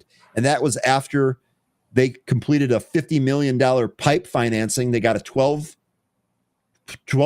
price target from Canaccord on ATAI. So I don't really think that there's anything going on here. Mazrur, we're trying to find some levels there for you. Really quickly here, short percent of float, 6.17% shorted, 4.2 days to cover. That comes on 3.66 million shares. We've traded just shy of 1 million here today. So, well, it's not terribly high. Maybe that is a little bit squeezy. Maybe. Other thing to note here, float's 165 million, so this thing should trade pretty thick. 13, do you have any ideas here on levels for Mazrur by chance?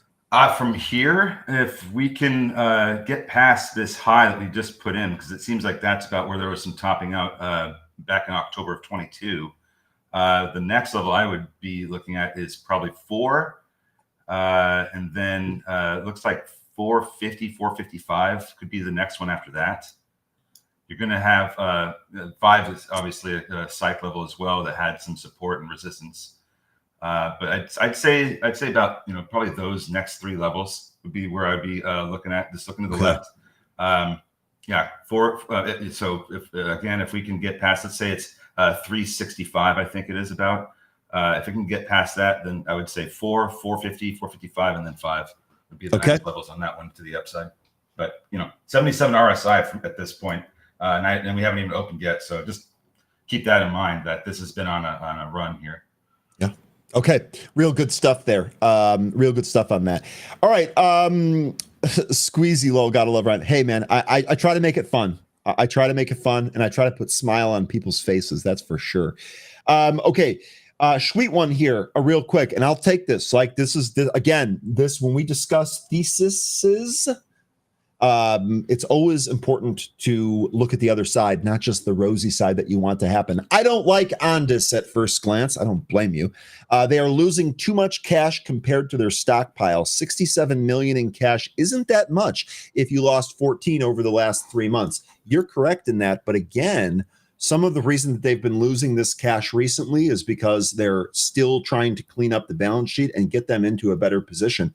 Also, this year alone, we've heard more purchase orders. So they should also be growing their revenue in addition to cleaning up the balance sheet. We're hoping that losing 14 million over 1 quarter, we're hoping that shrinks considerably and then eventually flips positive. That would be sick.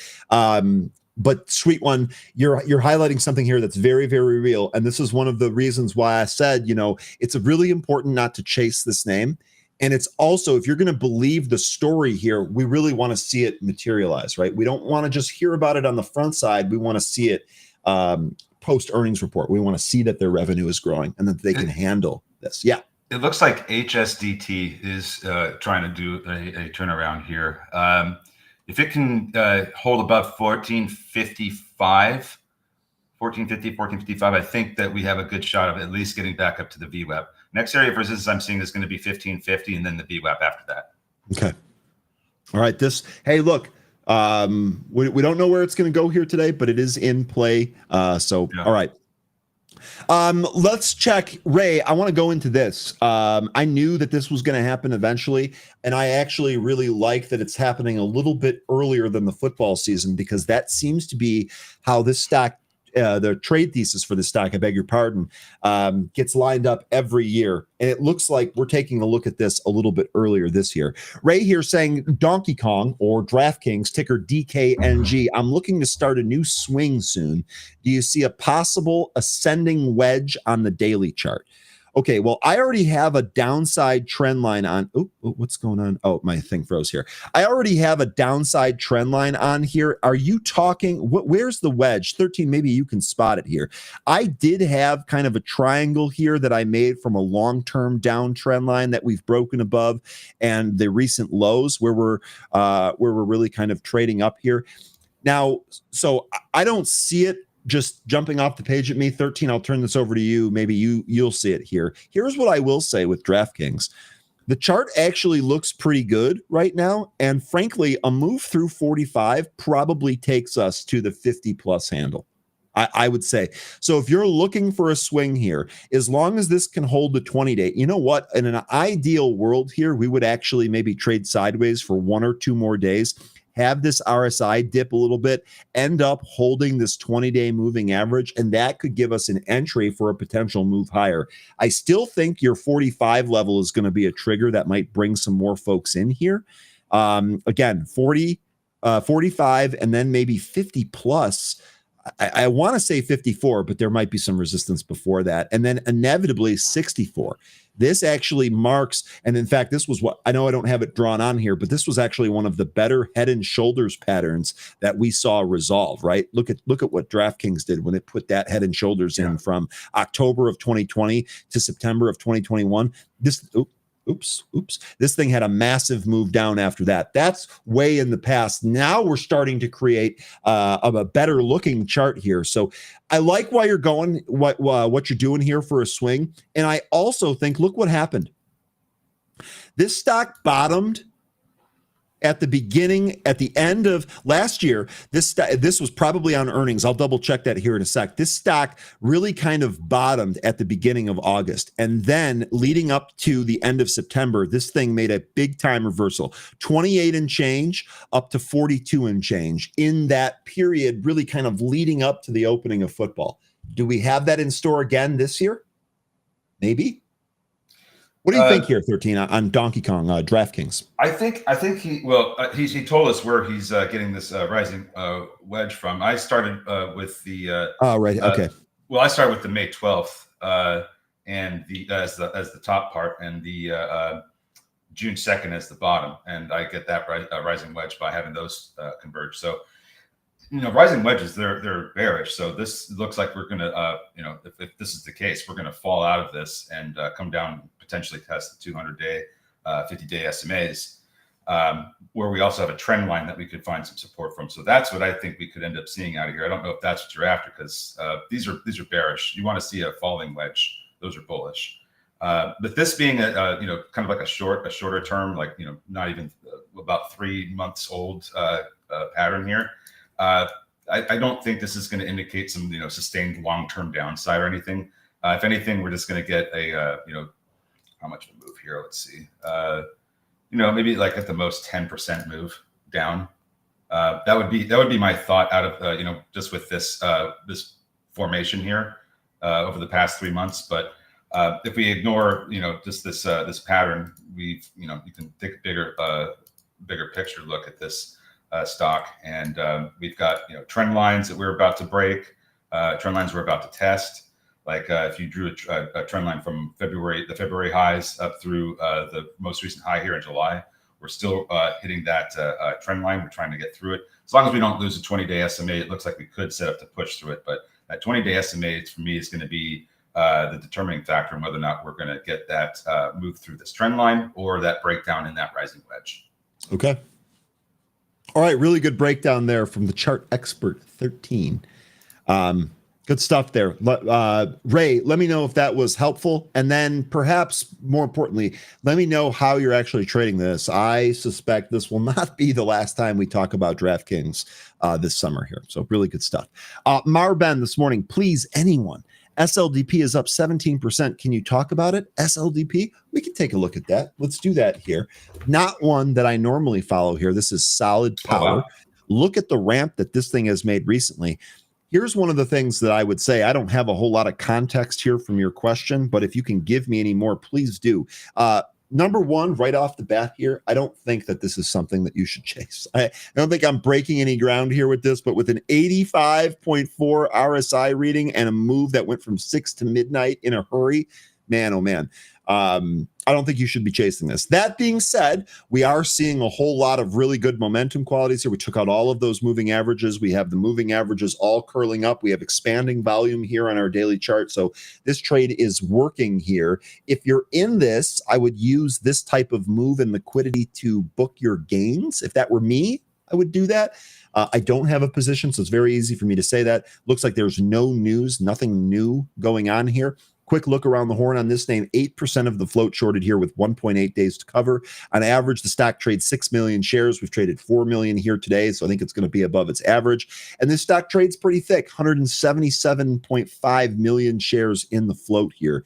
I don't know where this is going to go here today. I certainly wouldn't short a stock with this kind of upward momentum, but I also wouldn't chase it here.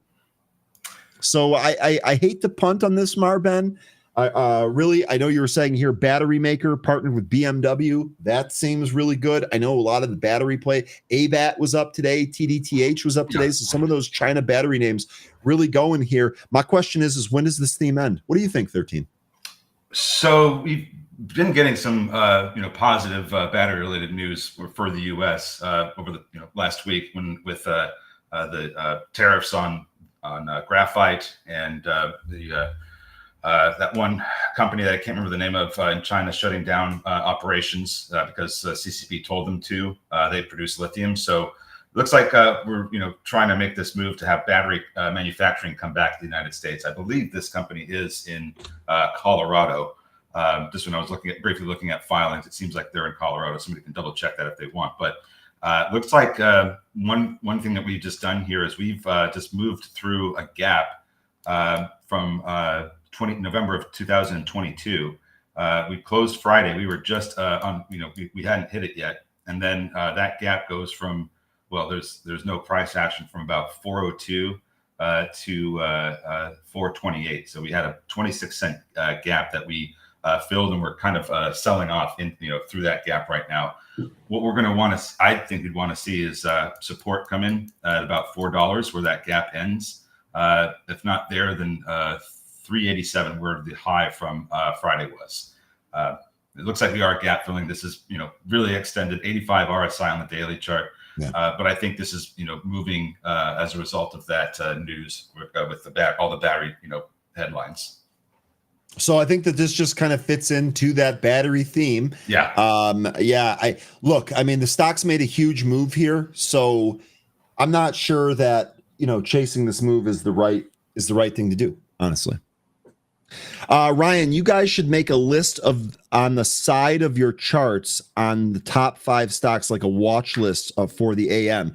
So we actually are going to have some new graphics redone here real quick. Let me actually submit this and see if this is maybe even something that we're already doing or perhaps could incorporate into that.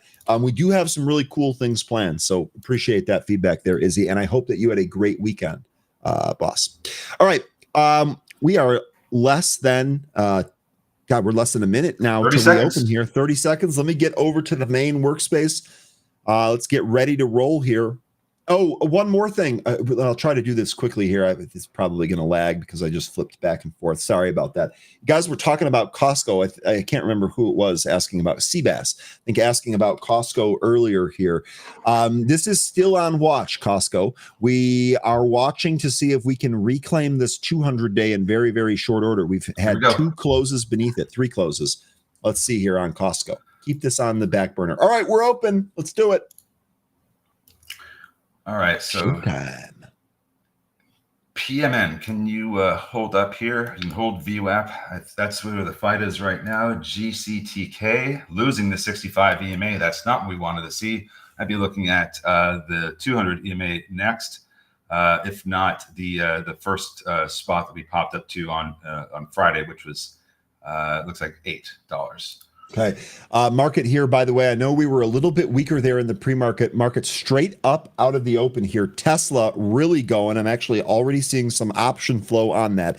Tesla was gapping higher, and it looks like it's taking the next leg higher here. 336.99 is your high print.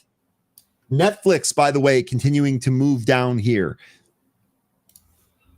That is post earnings, $11.98. Looks like that's testing the $1,200 level. You actually might get a bounce from that round number down there. Yeah, they're going to need to recapture that 50-day SMA soon, or we are going down more, in my opinion. Stan is asking about Rigetti. That the quantum names have been hot recently. Let's see what Rigetti's doing. Rigetti looks like it's testing the 1740 area, the intraday high from Friday. Look at this chart here, Stan. Clearly this 1730, 1750 area, this is clear resistance here. We're testing it right now on Rigetti. Where is it going? Well, I'll tell you what, if it breaks this, it's going higher. And honestly, on this chart, I see this as pretty much 1850 might be your next spot. I almost said no resistance there. 1850 closes that gap, and then after that, probably $20. Yeah. Also, one thing you can love that you saw that downtrend line there. I also am kind of watching another particular uptrend. If you start on the March 17th high, draw it through the May 27th high. That could this trend line could represent where you might find that resistance around 1850. So just kind of keeping an eye on that. We got the chart ninja out here giving you all the spots. I love it. Did you like that? Chart ninja, Jesus. Do whatever I can. ABAT, by the way, this is one of those battery plays you guys were talking about. This just ripping out of the gate on ABAT. Oh, man, I'm loving this. We were talking about how this could be a theme with that. That was some pretty significant news. How's Albemarle, ABL? That's gapped higher and moved higher out of the open, if I recall. I'm sorry, ALB. I got that. ALB. Yeah. All right, so over 80, trying to hold the 200-day SMA, very important. Ondas did pop here out of the open. You love to see it. I think somebody had mentioned Rio Tinto earlier this morning too. This is another one you're going to want to watch. Now, yeah, iron ore stocks are trading higher because of iron ore prices rebounded above 100. That's not the reason why I think we want to be looking at Rio, even though it is a good reason to. This is also another lithium play. Okay. Chart judo. There you go. Hey, Hey, I like it. GLXY here. This is Galaxy Digital. Galaxy Digital shares are trading higher after it announced it has partnered with K-Wave Media to accelerate its Bitcoin treasury strategy and access to greater capital here. You know what that means, folks. Add it to the BTC treasury watch list, ticker GLXY. Pop here out of the gate, although it does look like it's running into its pre-market resistance at 30 and change there. No, Jay, I didn't see your lithium list earlier. If you wouldn't mind posting that again, let's see what you got on there. Yeah, you know what, 13, I think we have one built here. Let me check real quick. I'll do this for us. Let me check because I'm pretty sure we did this. If not, maybe this is something we can curate here again and distribute to the group. We have Lithium. PMN halt Nope. to the downside right now. No, Jay, yeah, give us those. I'll screen cap it. I'll create one and then post it here. I'll get this all ready for us. We should definitely have a lithium watch list. That's frankly, that's silly that we don't. This place is for sure a stock dojo. Let's go.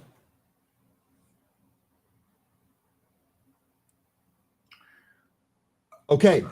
The results are in, folks. This is what I was hoping for. On the poll question of folding phones, I'm interested in this. I am interested in these results. The top result was no opinion. So no, this is good because 13, this was before you got on here. My question is, do we think the folding phones are going to drive like a next cycle here or be really, really popular? They're likely to be more expensive. The whole folding thing, maybe it breaks, blah, blah, blah, blah, blah. 37% of you says no opinion. My knee-jerk reaction to that is that maybe the folding phone is more niche and not as big and super cycly as a regular phone. The rest of this, 34% of the respondents said that they liked it. 16% of you said it's ridiculous, and 12% of you said we hate it. Interesting results on that. I like that. I see merits to the folding phone. I've held them and used them before. I don't like the crease, and if they can fix that, that'd be a huge hurdle. I know that Huawei had a trifold phone that was supposed to be all the rage, and that thing ended up being a piece of junk. I feel like the folding phones are more of a novelty item. I feel like even when you do, because they do have serve some kind of convenience having a larger screen in a smaller space, but I feel like with as the AI glasses continue to get developed and they're emerging, I feel like that's going to overtake the whole hype around the foldable phones. I think you're going to see. I think the AI glasses are going to be a bigger thing. Okay, Just me. Good. Yeah, no, that's really good stuff here. 13 from the quote earlier. Quote, what? Apple is also reportedly working on addressing some of the common issues associated with a foldable device, such as improving the visibility of the inner display crease and enhancing the hinge mechanism. This came on the back of maybe Apple will be releasing a folding phone later this year. My question was, would that be a net positive, negative for the stock? And this is kind of how we got to where we're at. Yeah, I'm not so sure Apple should be going that direction, but that's neither here nor there. TDTH, ripping here out of the gate. Excellent. Thank you, Line, for your list. Lithium Americas, Piedmont, Albemarle. What is SGML? I know the name, but what is it? What is it? It's Sigma Lithium. Okay. Thank you for that. Yeah, Jay. Yeah, Hood's down $1.60. That's really getting killed for a 300% move. Hood could probably take a break right here. It would probably be good for it, to be quite honest with you. By the way, market no chill here. S&P futures continuing to tick up, back up about 0.25%.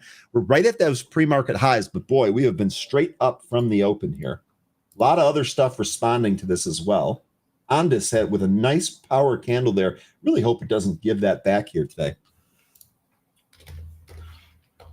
Yeah, Datadog being in the or getting into the S&P 500. That's it's big for it. I think that was already on its way up. It's having a great recovery. There's probably still more left in Datadog too. Remember, this thing used to trade up to $200. Looks like DJT is trying to turn around here after selling out of the open. Let's get some of these movers, see what they're doing. RDHL Still trying to find the bottom. HSDT, a little bit back and forth. Still above the 65 EMA, fortunately. GCTK, that's trying to recover after losing the 65 EMA. And we are still waiting for a PMN to unhalt, which should be pretty soon, I would think. Unless there is some other news that came out. Closed my red wire position after it hit 20. Wait for that to come back in, or it can do whatever. Here, registering for you. Good stuff on that one. HDST, by the way, HSDT, sorry, that did kind of roll over there. I'm glad we exercised some caution on that. Izzy mentioning that he bought the bull bottom. Now, that's not a trade today, right? This was a swing, or did you buy the bottom here today on the pull? I still, sorry, 13. I still think bull has some room higher here. I know it's down by 7% given what happened at the end of last week, but I wouldn't be shocked if this breaks through 16 here today. Sorry, 13. Get back in there. PMN is open again. It's trading slightly lower right now, trying to hold above $1. It's at 110 at the moment. And I'm sorry, what was the one you were just talking about? HSDT or bull? Weeble? Oh, bull. Yes. Let me see, because I thought I had some levels for that as well. Yeah, because that was a bit of a surprising move on Friday. I wasn't expecting a close above 16, but we got that and more. I think we got over 17. Now we're coming back in. This is okay as long as we can hold above 15. We lose 15. That would really harm its upside prospects. But this is looking like it's got an inverse head and shoulders that's trying to resolve. I still think that if we can get back above 16, 18 is going to be coming next. SABs here, SAB Biotherapeutics. Shares are trading higher after the company announced it has raised $175 million with an oversubscribed private placement to fund its phase 2 safeguard trial. This is in a halt now. This is SABs ripping to the upside, 511 here on a halt. This thing closed at 276 last week. Big time move out of the open into a halt. Ex-Sniper, nice to see you again. Hope all is well in your corner of the world. E-Rock, how you doing here on SABs? Good morning, brother. Mo says the next resistance area here on SABs, 630. So if this keeps ripping out of the halt, there you go. There you go. Yeah, open is looking great. Line, let's see, are we over 3? Yeah, let me check on open. That is not yet, but it is parabolic. Big resistance area coming up, just up to 3 though. So could see some cooling before it moves higher. And with the RSI at 93, that would be a pretty good spot for it to cool off. Tesla kind of turned around. That's something. Let's take a look at this here real quick. Sorry, I thought I saw. By the way, more of those Galaxy options trading here. Not a ticker I normally see in there. But let's take a look here at Tesla real quick. This has actually been a pretty good intraday trader here. So we did pull. I'm almost wondering if you get a tradable bounce from 330 here, currently at 332. Looks like we kind of already tested that level. Wouldn't be shocked if we try bouncing off that level again. That's basically where it closed on Friday. Tesla here, nasty reversal though. This thing up out of the gate there, 338-ish. 6-point reversal here. Be careful. Yeah, Jay, this open call, this was such a good trade given live here. I absolutely love this here for the group. I will say I definitely did not I scalped this on one of the days because I didn't really believe it. Shame on me. This thing has been a absolute monster.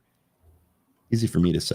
NVTS. This is another one. Actually, I think Jax from our happy hour asked about this last week. Look at NVTS here. Did they have news? Monday. This is today. They're confirming their financial. Okay, so they're reporting earnings 2 weeks from today after the market closes. Otherwise, there's no news here. This is up 22.2%. By the way, NASDAQ at the highs here, leading the way higher at 0.5%. So maybe it's just kind of trading with the NASDAQ overall. Lion, what's the thought here with SBSW? Another mining play? I see that they're based out of South Africa. They're coming up to a resistance area around 10. Share some your thoughts on this, if you could, please. Candace, nice to see you here. Just jumping on. Good morning. It's great to see you. What's up with CMND? It's up 16%. Let's take a look at that. That's Clearmind. This is a stock that we often take a look at here. This basically moving from $1 higher here. Let's see if it's got any news. Wasn't this already running on some kind of news from earlier? July 15th, we had a clinical trial for alcohol use. We had news here about its CMND 100, the activation of additional sale at Johns Hopkins University School of Medicine and enrollment for the first participant at clinical site. That was the most recent news here from July 15th. Otherwise, we had announced the IRB approval for its phase 1 and 2A clinical trial for the alcohol use disorder. That was in Tel Aviv. So they've had some recent news here that but to answer the user's question here, I'm not sure necessarily what's going on today. This looks like continuation. Yeah, it could be. What's the float here? 2.3% of the float shorted. I don't know that it's really squeezing or anything there either. It is a small float though, but I think you're right. It isn't squeezing, but it's just that those. There's been a thought that we were going to see some emerging theme with RFK, in the position he's in. We were looking at Novo Nordisk as one of those companies that could be an alcohol abuse, treatment stock play. This also another one. So we could see an emerging theme here. Just keep an eye on companies that have some kind of program or therapies for alcohol use disorders. Ondas, big move out of the gate here, up 12.5%, no chill here. And the volume, that's, I think, the key takeaway here. Volume looks really good early. Now, I know we did this on Thursday last week. The volume was strong right out of the open. The stock came back in a little, but so far, giddy up on this one. Glenn, you had given us a level here on Ondas earlier. The 200-week moving average is at 266. We are 11 cents away on that bad boy. Good morning here, folks. I am about it. And you guys have got me seriously considering this like semi meetup at Shinnecock Hills next June. Oh, okay. Thanks, Lion. So, I mean, it's probably just, would you say it's more like metals prices that is, including platinum, but also gold, copper, and the like that are helping lift this? Because I'm looking for some catalysts, and I don't see anything like today. But the fact that we have all these different metals and rising in prices, making me think that's what it's going on. So you let me know if what you think is the move here today, what it's on. I can tell you that the move here in the broader market is strong.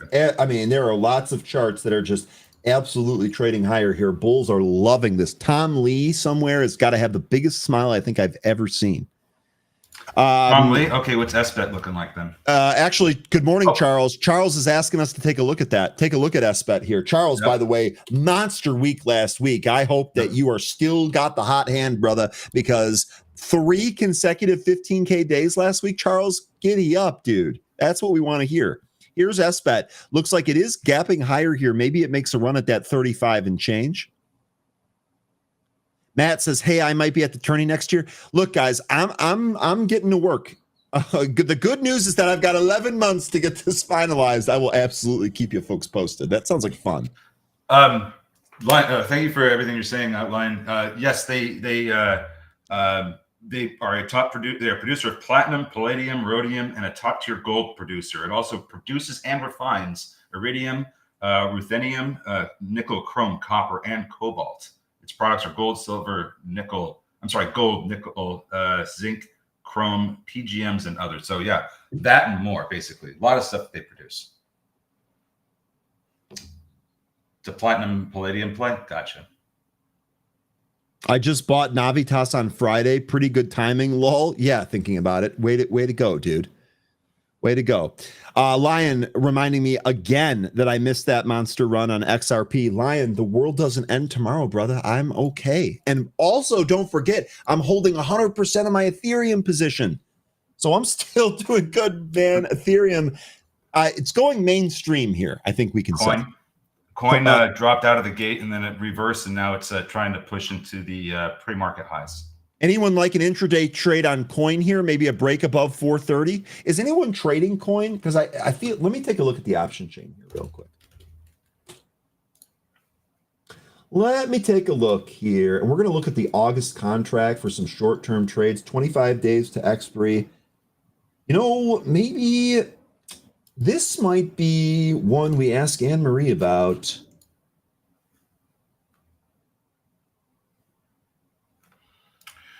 God, I'm curious. I'm sorry, guys. I don't have a trade idea today for coin, but I think we're going to come up with one this week. I think we're going to do that here this week. And actually, let's take a look at XYZ. Remember, Block slated to join the S&P 500 as of trading on Wednesday this week. They popped here in the pre-market. Okay, that looks like a little bit of a dip, our profit taking on that move. I would expect this to try 80 higher. Here we go. Lion saying coin is going to 500. Okay, well it's actually not even that far away. I picked up coin on the dip looking for 444, says Tess. Tess, nice job. I like the plan there. I like the specifics of your plan. Sabs is rolling. Let's take a look at Sabs. That, by the way, Mo's made a couple of really good calls here today so far. This hits your other target, Mo. All right, coin exploding now. All I had to do was take it off 13 and just change the ticker and it explodes higher. Let's go.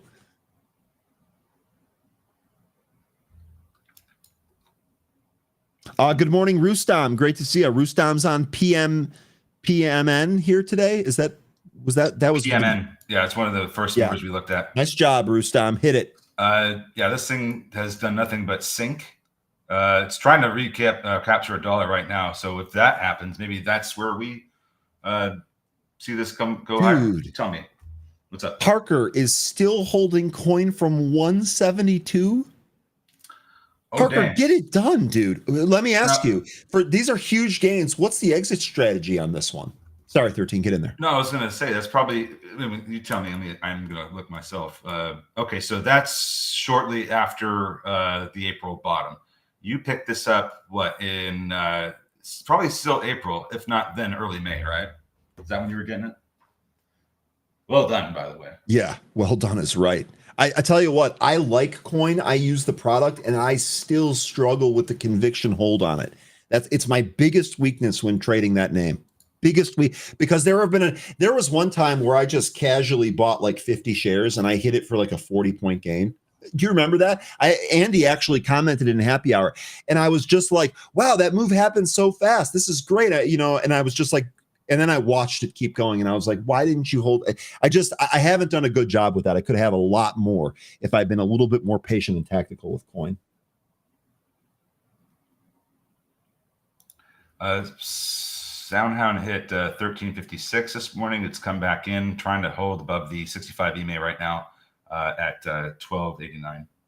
Ondas 261, going for that 266, 200 weekly moving average. Let me tell you, let's get a close above that. Ondas is up 16.8% right now. We can get a close above some of these key levels here. Maybe that draws in more buyers. Also, Jay mentioned earlier, I saw this over the weekend, Jay.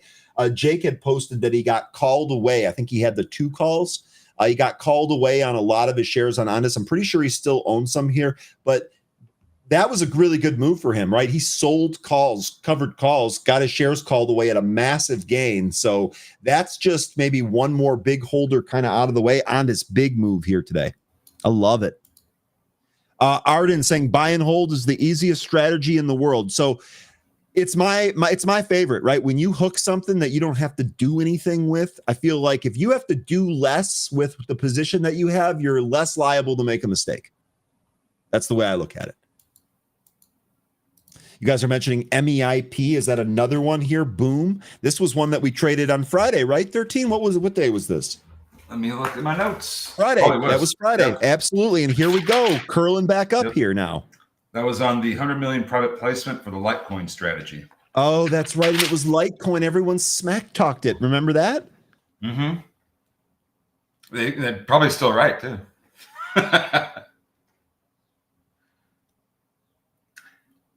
Binance, okay. Bull at 16. By the way, with all these Bitcoin names that we're talking about, Bitcoin here actually having a pretty good move. Costco at the lows, by the way.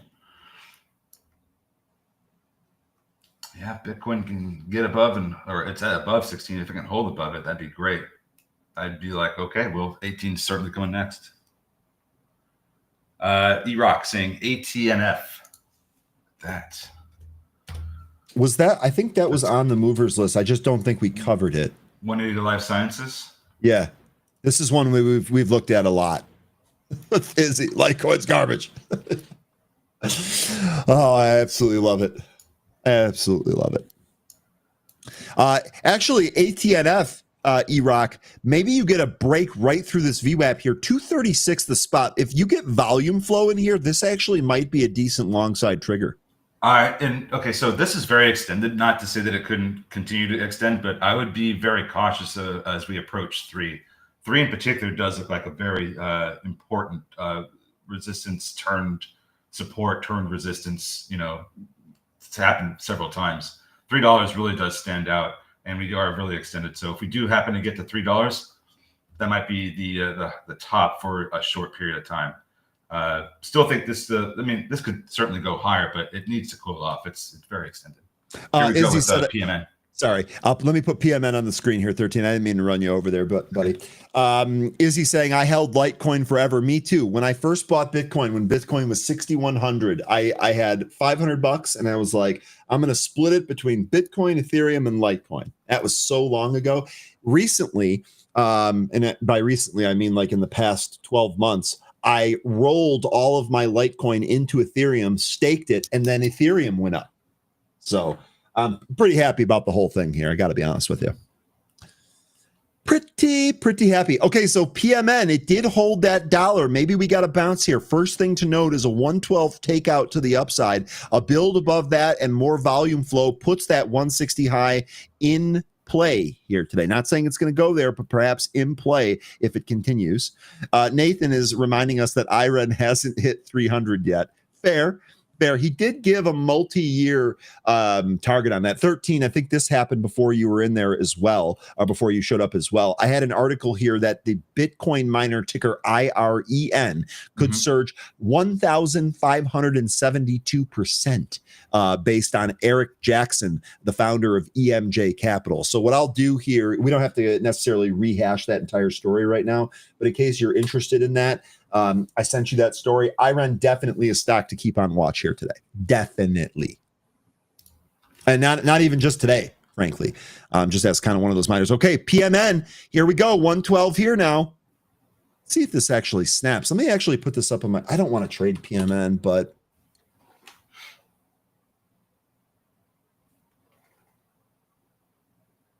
Rustam is mentioning Shot, G Pro, and Bia. Oh, again? No way. Yeah, IREN has I don't know if this was it must have been an IPO, but when it did, it went as high as 28.25. So we probably will end up getting that with IREN as well. Might run into some resistance around 25 first, but I still think that we might be able to get to that all-time high.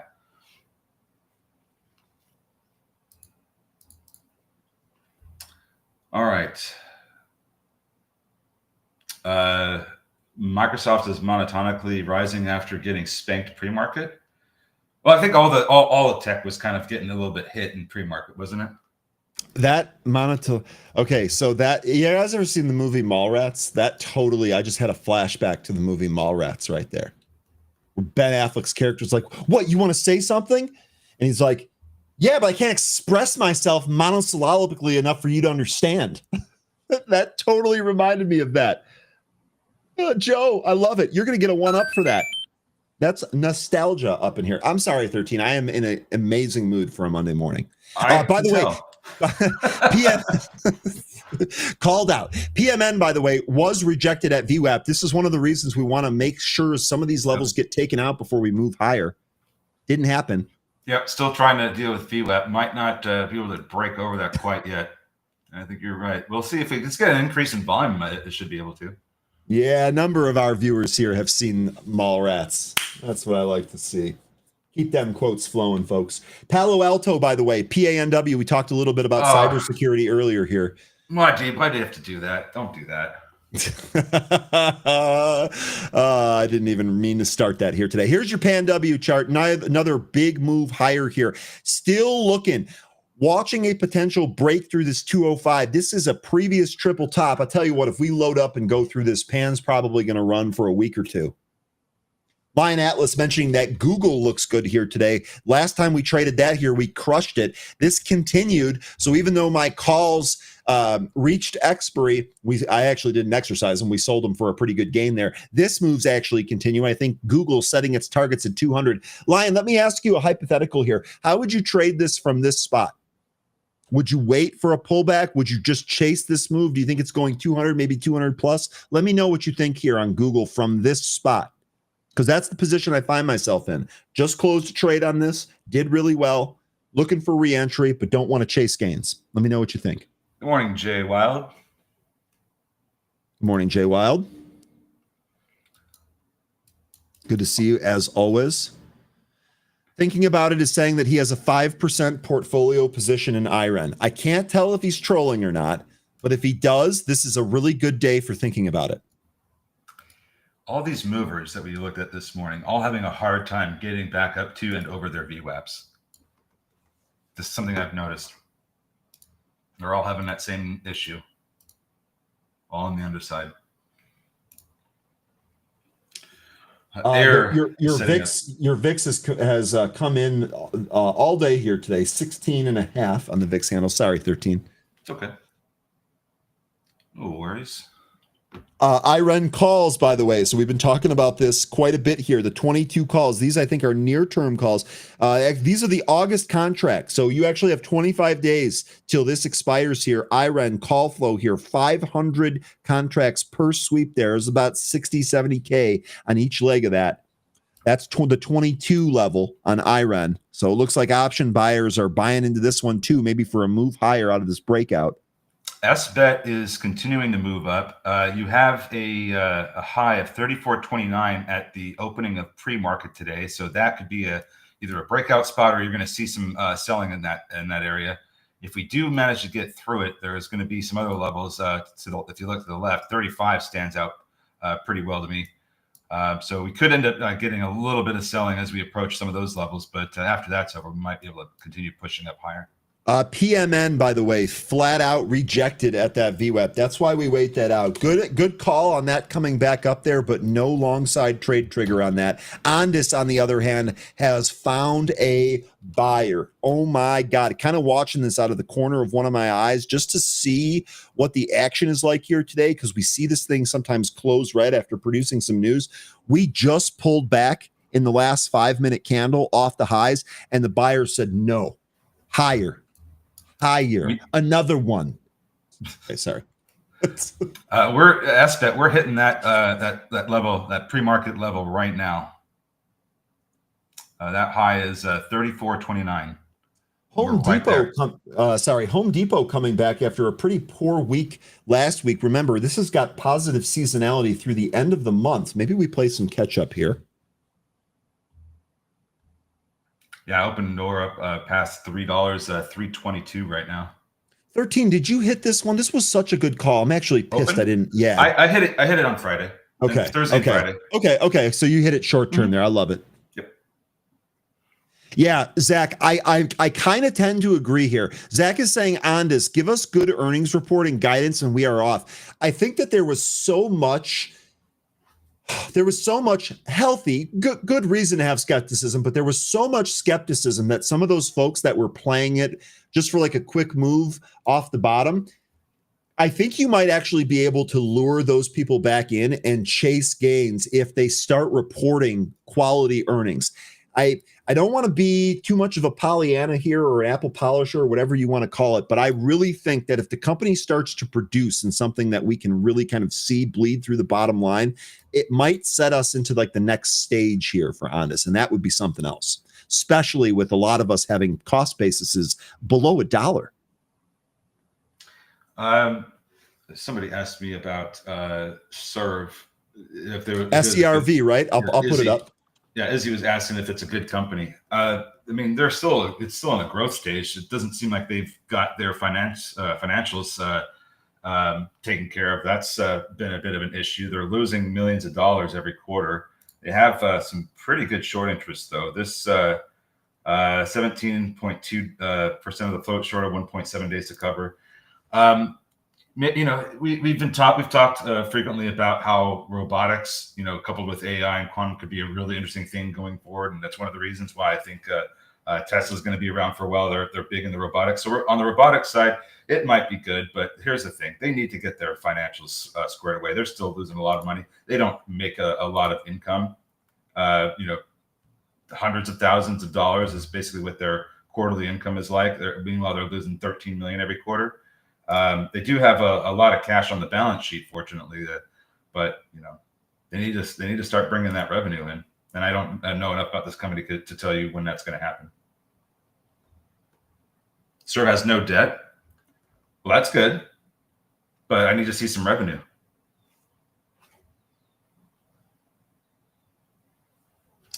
Joseph wouldn't touch Serve until 10 at best. Okay. So I don't want to speak on whether or not it's a good company, but I did tell you what the hardships it's having are. They need to get those financials squared away. Now, maybe there's something I need to read into with this about what their robotics actually do, and maybe then I'll have a different opinion. But for now, I'm just looking at what they've got, and they don't have much revenue at all. I'm just trying to get a visualization here of how Serve makes money. You can see, man, you can see not great looking here. I see what you mean here, 13, about wanting to see more revenue. Yeah. Yeah, I don't know enough about this company to know what they've got going on or what their robots do, but it's really easy to see that they don't have any real sales yet. Yeah. Still spend a majority too on research and development. Okay. Yep. You know what though? This was a good question here because I think that these robotic companies are actually going to be another tradable theme, much like we're seeing here with the Bitcoin treasury stuff. I would be entirely unsurprised if we see this robotics theme pick up. Our rich tech robotics, Serve, obviously Tesla, but I would imagine we will see some other stocks tick up as well on this. All right. I know a lot's going on here today. Sorry if I'm behind, folks. NVTS is ripping. Big short squeeze with this. 34% of the float shorted. 'Tis the season to be squeezing, to borrow Mayhem's comment that I just love so much. That is good news, Joseph. We do want to see that. Kathy's saying that UPXI is up 22%. Lynn here saying robots deliver food from restaurants in Miami. Do those robots? Thank you, Izzy, for sending me that. What was that, 13? Their robots, Lynn.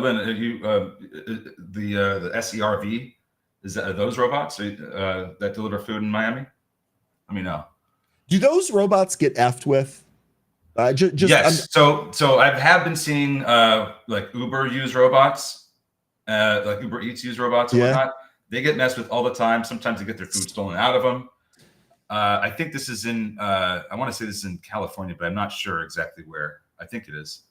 Serve robots in LA. Okay. Here we go again with PMN. This is back up to its VWAP. Really quickly here, thinking about it is mentioning OOST, ticker OUST. This is the eyes of robots.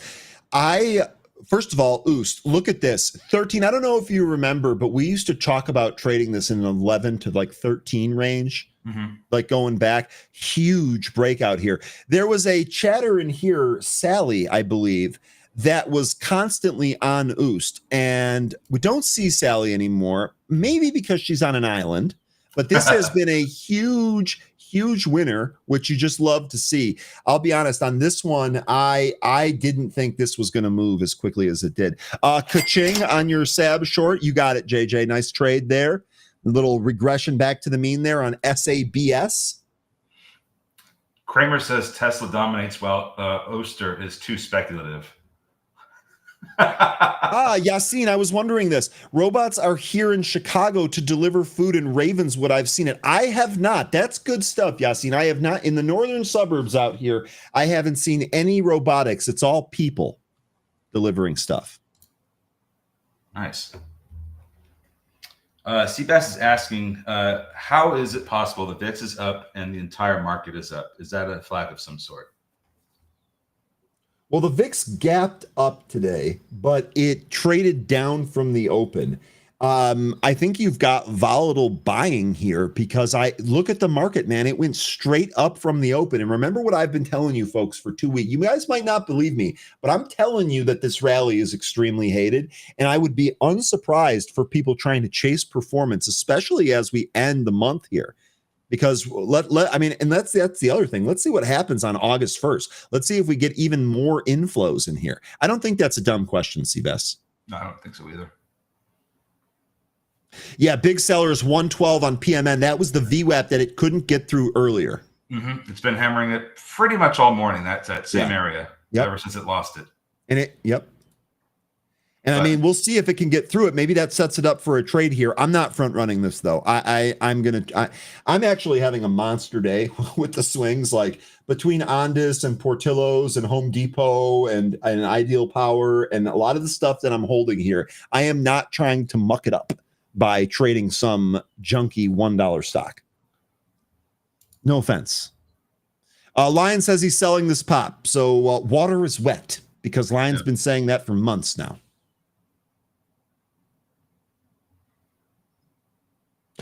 Jay, sorry, 13. It's like thrice I've interrupted you. Jay here saying, open, my 2-year target is 710. I've been trimming my leaps in stock on this move. Okay, so key point there for any of you that are looking at open that are like, wow, the stock's $2.35. Okay, is it $3 now? Sorry, excuse me. $3.35. You're thinking, oh, this is more than a double. Listen to what else Jay is telling you there. He's selling into this move on the way up. Because maybe this moves back down, but at least he's got some of those gains booked as he waits out that price target. Jay, I think this is such a well-done trade, both from alerting the group to trading it, yourself. Jane says, did I miss an Ondas mention today? Ondas basically PR'd that they're done eliminating their debt burden. And that was one of the things that dragged the stock down and really kept it under $1 for a long time. My thought here is great news. Let's see it bleed through the actual earnings reports, but that's why it's moving today. Learn with Moses asking if Ondas will get to 315. I think so. I don't know if it's going to get there today. And as a reminder, I have an open order to sell more of my long-term shares at $3 if it prints there. Gosh, we're only 34 cents away from that. That'd be amazing to raise some more capital. Then we could start maybe doing some more deployment. Deploy. Bull going? Not quite yet.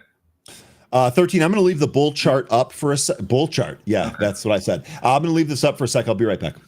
We want to see bull certainly hold above 16. It's still doing that. That's the positive. Looks like we're getting that PMN seller wall at 112 getting taken out. It's moving higher now past that point. So well done if you're trading this one.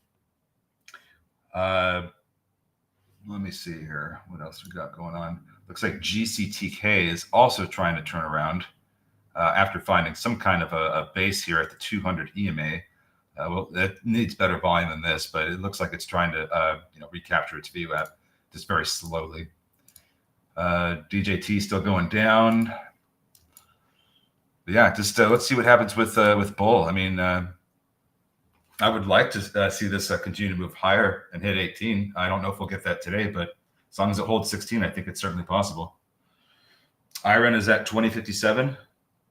BTBT back in a few at 360. Yeah, here we go with bull. Now we're starting to get a move here. Let's take out 1628. That's the high from about 15, 20 minutes ago. And PMN continuing to hold up above that 112 area. Looks like the next resistance it's going to have to deal with is about 119, 120, about there. Then I see a large wall of sellers up at 134. Which one is this? That was PMN. Okay, so we did go through 112. Okay, great. Yeah. Mm-hmm. This one's turning around. Yep. Okay, so it wasn't strong enough the first time. It is strong enough the second time. What was the level that you just gave? One what? We're looking for 119, 120. We're coming up to it right now. That's the next area where we were getting some pre-market resistance.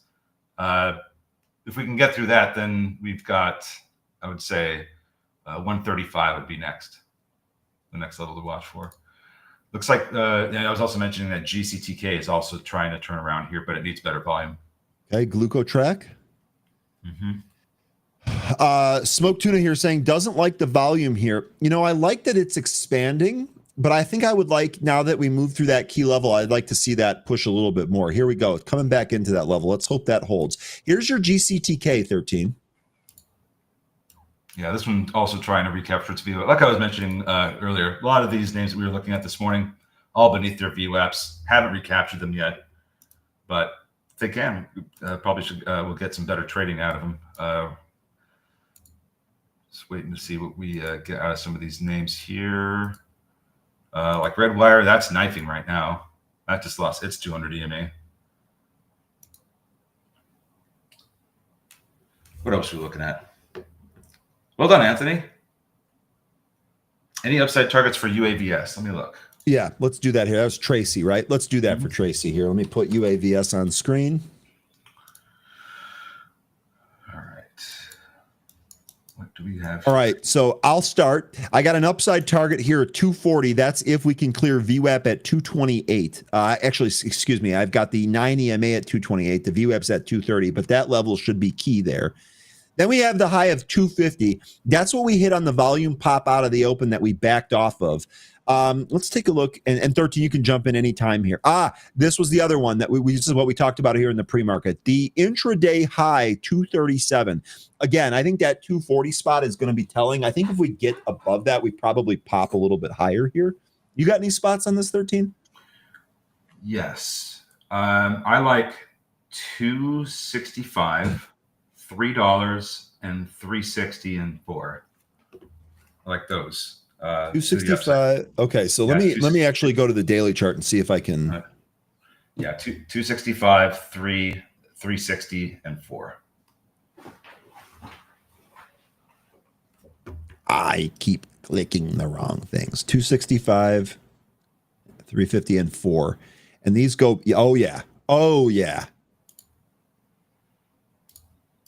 Okay, there you go, Tracy. Tracy, was this a short-term trade? This isn't one that you were swinging, right? This is just one of the movers that we're trading here today. TDTH, by the way, that's another. Oh my God, $2 holla coming here on TDTH. Who was trading this from last week? Remind me. I know this got talked about last week. Feliz Navitas Semiconductors. Thinking about it, I love it, dude. Think we get a $9 print here? Webcoin saying PMN looks like a Head and Shoulders intraday. Yeah, it did in the pre-market, and I think that's. Oh, I'm sorry, no, I'm looking at the wrong chart. No, okay, I see what you're saying here. Yeah, so if we can't get above that 120 that I was mentioning earlier, and we start to head down, yes, we'll have our right shoulder formed, and we'll probably end up selling off, especially if we lose 95 cents. I think that's where the breakdown would occur if we cannot recapture 120. And invalidate this Head and Shoulders that I also see. Good point out. Jesus. What do I think about QBTS on the 15-minute? Let me look.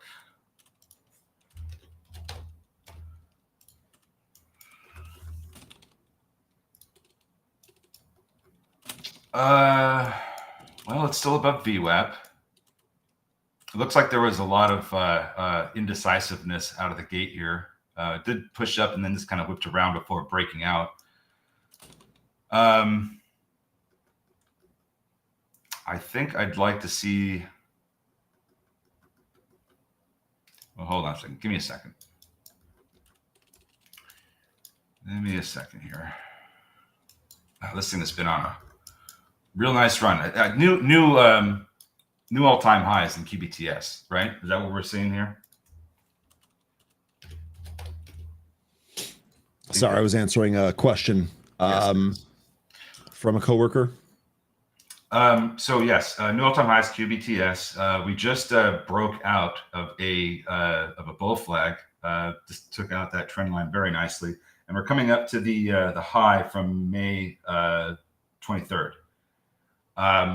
That's going to be the big spot. If we can't break over this, I think we come back in a little bit more. We need to start closing over that high. That would be my thought. If we don't, then I think we start looking at these lower levels. Like we could look at 18. Looks like 19 will hit it first, but 18 looks like a pretty clear area of support. Hopefully that helps. Iron, more calls now. Remember, I had flagged the 22 calls for August. They were hot earlier. There were multiple 500 contract sweeps in that. We're at 2110 now. This recent trade here, Iron 21s. These are the Iron, again, the 21s for August. So that expiry is hot here today. Iron with a monster move here today. And thinking about it, you got to be as happy as can be. Getting a question about Microvision. I got a question about Microvision. This just hit its 500-day SMA and it's backed off of it.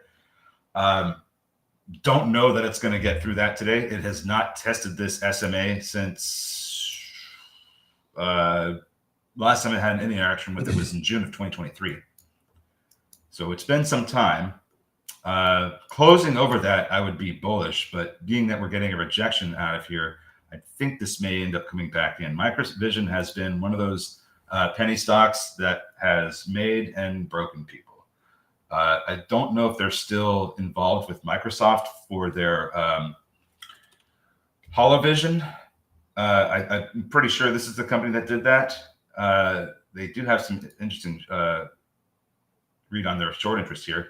We may actually have a squeeze going. 24% of the float shorted, 5.3 days to cover in Microvision. That's probably what a lot of this movement's regarding, because I don't see any news.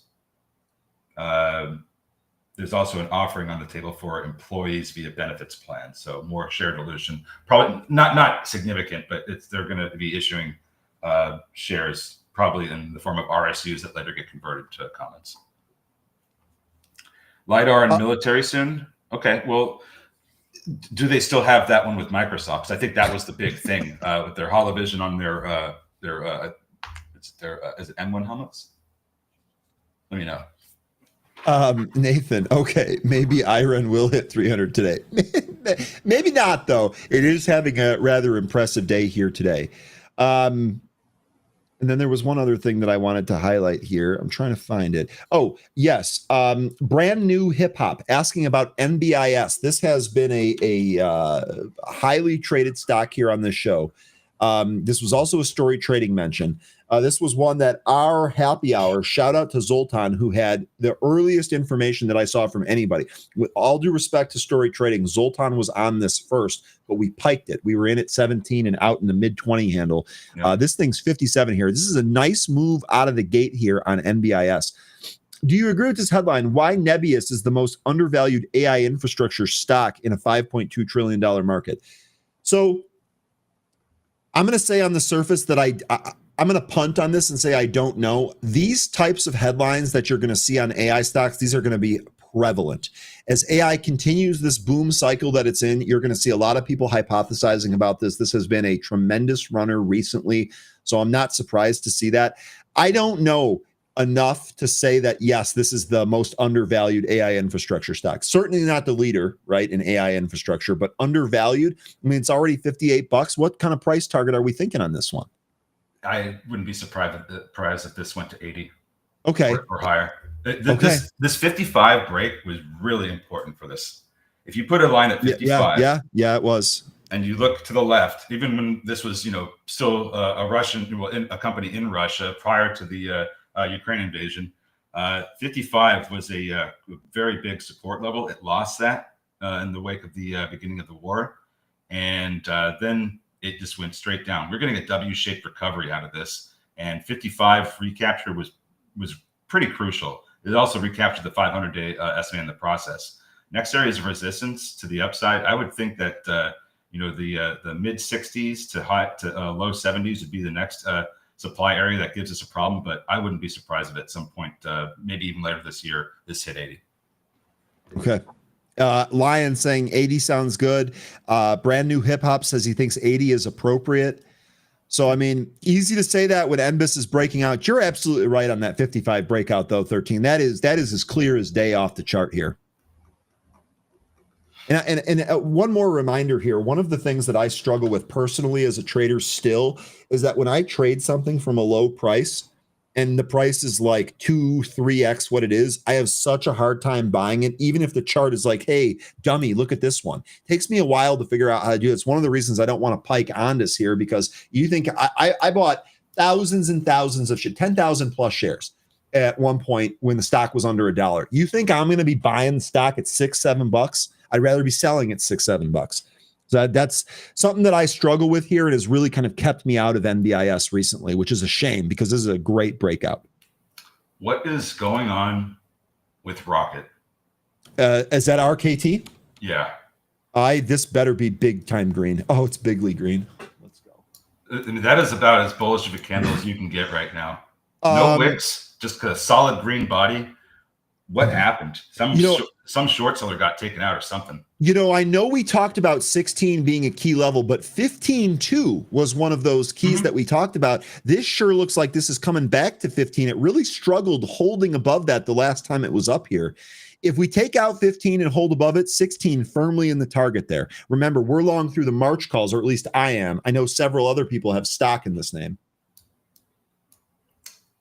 Yeah, still think that 15 might provide some resistance as it has before, but even if we do get past it, 16 is going to do the same, in my opinion. It is nice to see this price action, though, because it was starting to look a little bit of a bearish pattern. We kind of formed a little bit of a head and shoulders prior to today, so kind of had me wondering if we were going to see that breakdown or not. This almost completely invalidates it. Take care, Line. Jay Rice is telling me to look at TLT. Isn't this the play that we were talking about with Anne Marie? Just buy this and then sell. Yeah. So the thought on TLT here, I understand the impetus of you thinking no one's going to want our bonds. The money supply is effed. Everything's bad. I get it. TLT has really struggled, and it's not on this chart, but the 200-day simple moving average has provided ample resistance on this. I honestly think that low 80s here, pretty decent add point, and I would just sell covered calls above that against this to lower your cost basis. If you think that the TLT can actually run and break out above that, maybe don't have all your shares called away. Maybe just have a portion of your shares called away. It's going to get called away at a gain, and otherwise you're going to be lowering your cost basis there. I like that trade idea. It's just it takes a lot of capital, and it might take a while for this to play out. It might not be as fast as everyone wants it. He's pointing this out because as the reason for why Rocket's going up. So with that in mind, let's look at some of the other mortgage names like UWMC. We could look at that's up almost 4%. We could look at Loan Depot. That's LDI. That's up almost 5%. LDI, that's one. Yeah. That's a good call, 13. That's one I don't often check when we talk about these names. Yeah, so he's right. Those are getting a lift, and it does seem like with the treasuries being up. Now I know that it's not the 10-year, which usually is what they follow, but the 20-year is fine. Yeah, and you know what? I give those spot prices every morning. Today, I had mentioned here when we talked about this, the 10-year Treasury bond yielded 4.38%. That is backing off the high. It's that 4.5 level that seems to be pretty critical for stocks. The 2-year bond at 3.85. But you're right. All these housing stocks definitely reacting to this to the upside. Yeah, those Rocket Call, those are doing good today. Wait, what? I'll take it. Yeah, you're right. These are my favorite days. When I get to sit around and do nothing and make money, those are my favorite days. That's why I like swing trading more than day trading. Way less stress. Way less. And getting a mention from Daniel that PMN is setting up. It is certainly trying to push higher. There's a seller at 120, 121 that's trying to keep it down. Let's take him out. The next, there's a big wall of sellers still at that 134 area. NBIS 13 point market cap. So thinking about it, what's the thought here? Just trying to compare NBIS to IREN. Is that the only thing here, or are you saying that NBIS has more room to go, or are you saying that IREN is probably the better play? PMN going. Here we go. Good morning, Amanda. It's great to see you. Happy Monday. Yeah.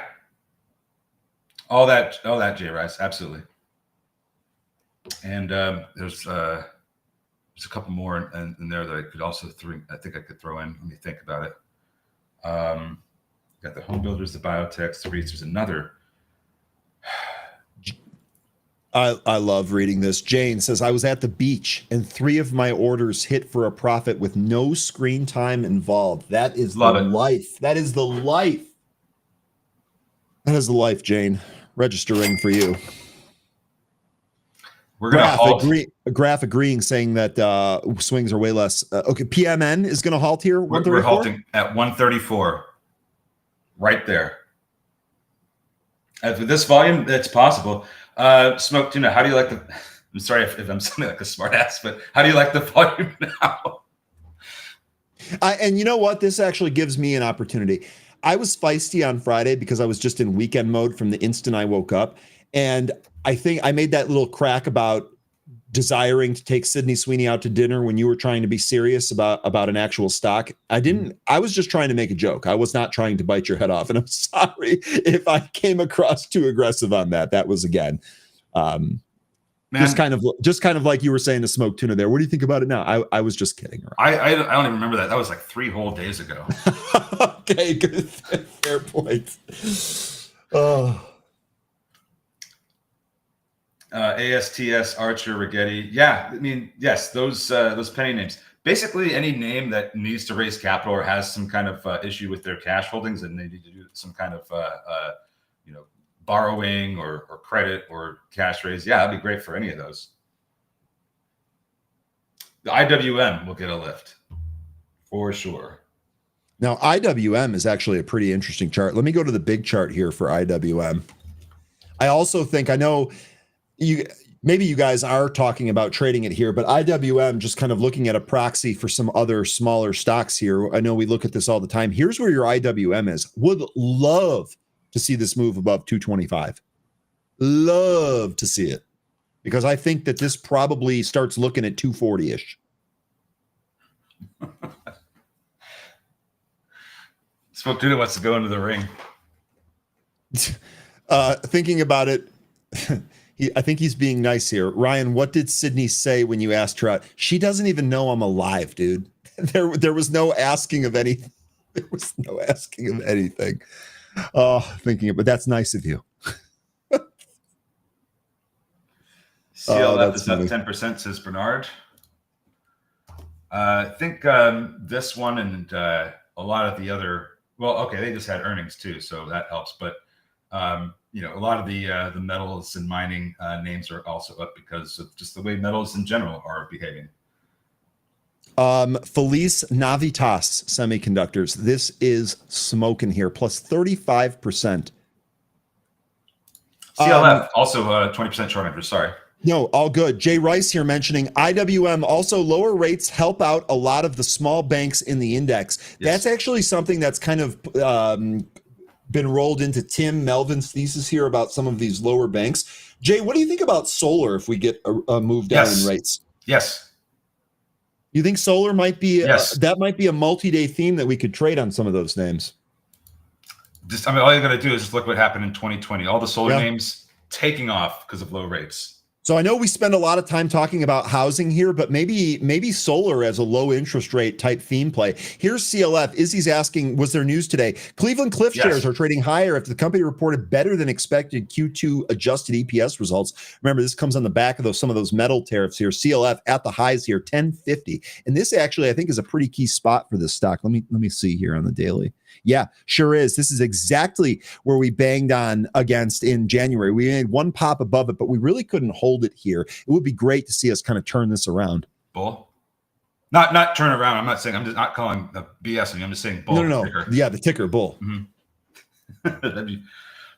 You're right. It is highly unfavored by Trump. I still think we'll see it go up.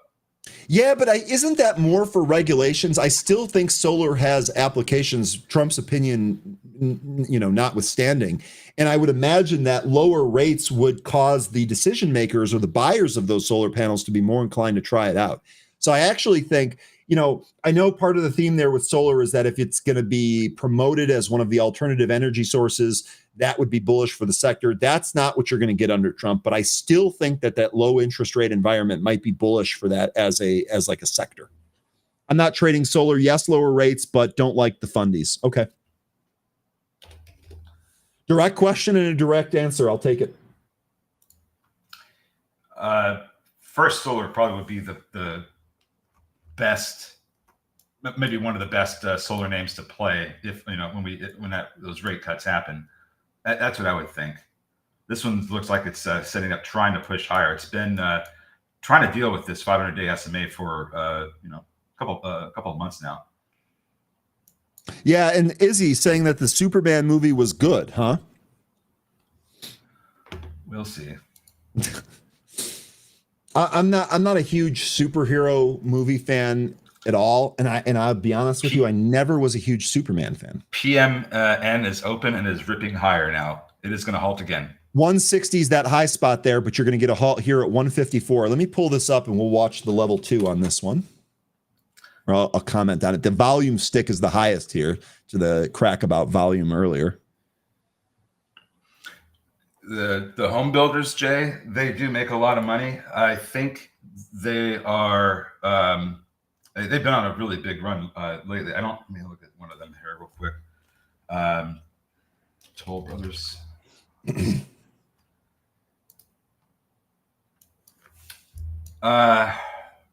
Maybe. But I thought we were seeing something about how those margins are going to be lower. Some company reported where they said that. I'll have to look. Don't quote me on that. Let me look into this some more. But I don't disagree with that. It's just that some of these have been on a really nice run. It's another one, DHI. Centrine calls getting bought here. I don't know if I trust this one. They report earnings in 5 days. They had a recent huge fall off, and the chart looks like UNH. So I wouldn't go after this, but worth noting that multiple sweeps there at CNC upside calls. Some of these I haven't looked at in a while. They actually fell out of these rising, broadening wedges like DHI that did exactly that, but it looks like it's trying to come back up. Well, I can see his point. There's a lot of these that still have some good upside to it. Hey, no problem, Daniel.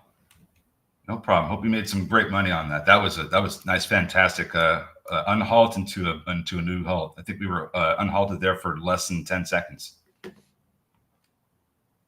Nice job, day trader, closing a Sol leverage trade there, plus 53%. Excuse me. Ooh. Yeah, and tuna, absolutely tuna. Yep.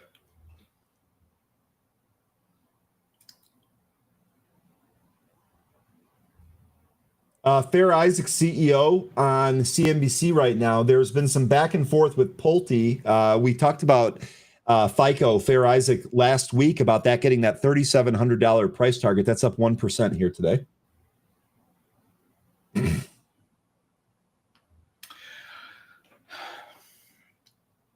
James, that might be a while before that happens, and even then, the mortgages aren't really bound to the Fed funds rate like because that's only going to really affect immediately like the shorter dated treasuries, the longer term ones like the 10 and 20 year. It takes they're not as immediately affected by rate cuts. It takes a little bit longer. ONDS red candle. Yeah, ONDS pulling back to its VWAP. Nothing to be concerned about unless it cracks that VWAP with gusto. Bob says, love you guys. This is the best A team. You got that right, Bob. We love you. Tom here saying, Ryan, I know you've used prop firms in the past. What are your thoughts on prop firms? Very simply put, first of all, There's a place for prop firms. I'm not going to shit on the entire prop firm industry just because I don't have a lot of success with that. Here's my deal with prop firms. I feel way more comfortable about all of my trading when I'm using my own money. So this is exactly why I advise people don't trade on margin. This is why I advise people save up. This is why I advise people start small, as opposed to going for these big leveraged things where you end up kicking your money away. You actually have to prove that you're doing well. And for newbies that are trying to learn and kind of work their way through some hard times, that doesn't always happen quickly. Then you have the added pressure of getting this done in a time frame when you're on a prop firm. Not my favorite way to do this. There's a place for it. There are plenty of people that have made money off of it and have really kind of launched their career. So I'm not trying to poo-poo the whole thing, but it's just been one of those things that hasn't worked very well for me. I would just prefer to have control of my own money. This also, by the way, is why I'm kind of sticky about not recommending. I can't trade stocks for you guys. I can't be responsible for your funds. And this is another reason why I don't say, hey, you should buy this. So take that with a grain of salt. Let me know if that's helpful, Tom. I'm sorry if it seems like I'm punting on it, but NVTS, there was a comment here. Sorry, I missed it. Who said it? Thinking about it, was a SPAC. Just noticed that the $10 level on the chart, if it breaks above, not much resistance. High was 22.19.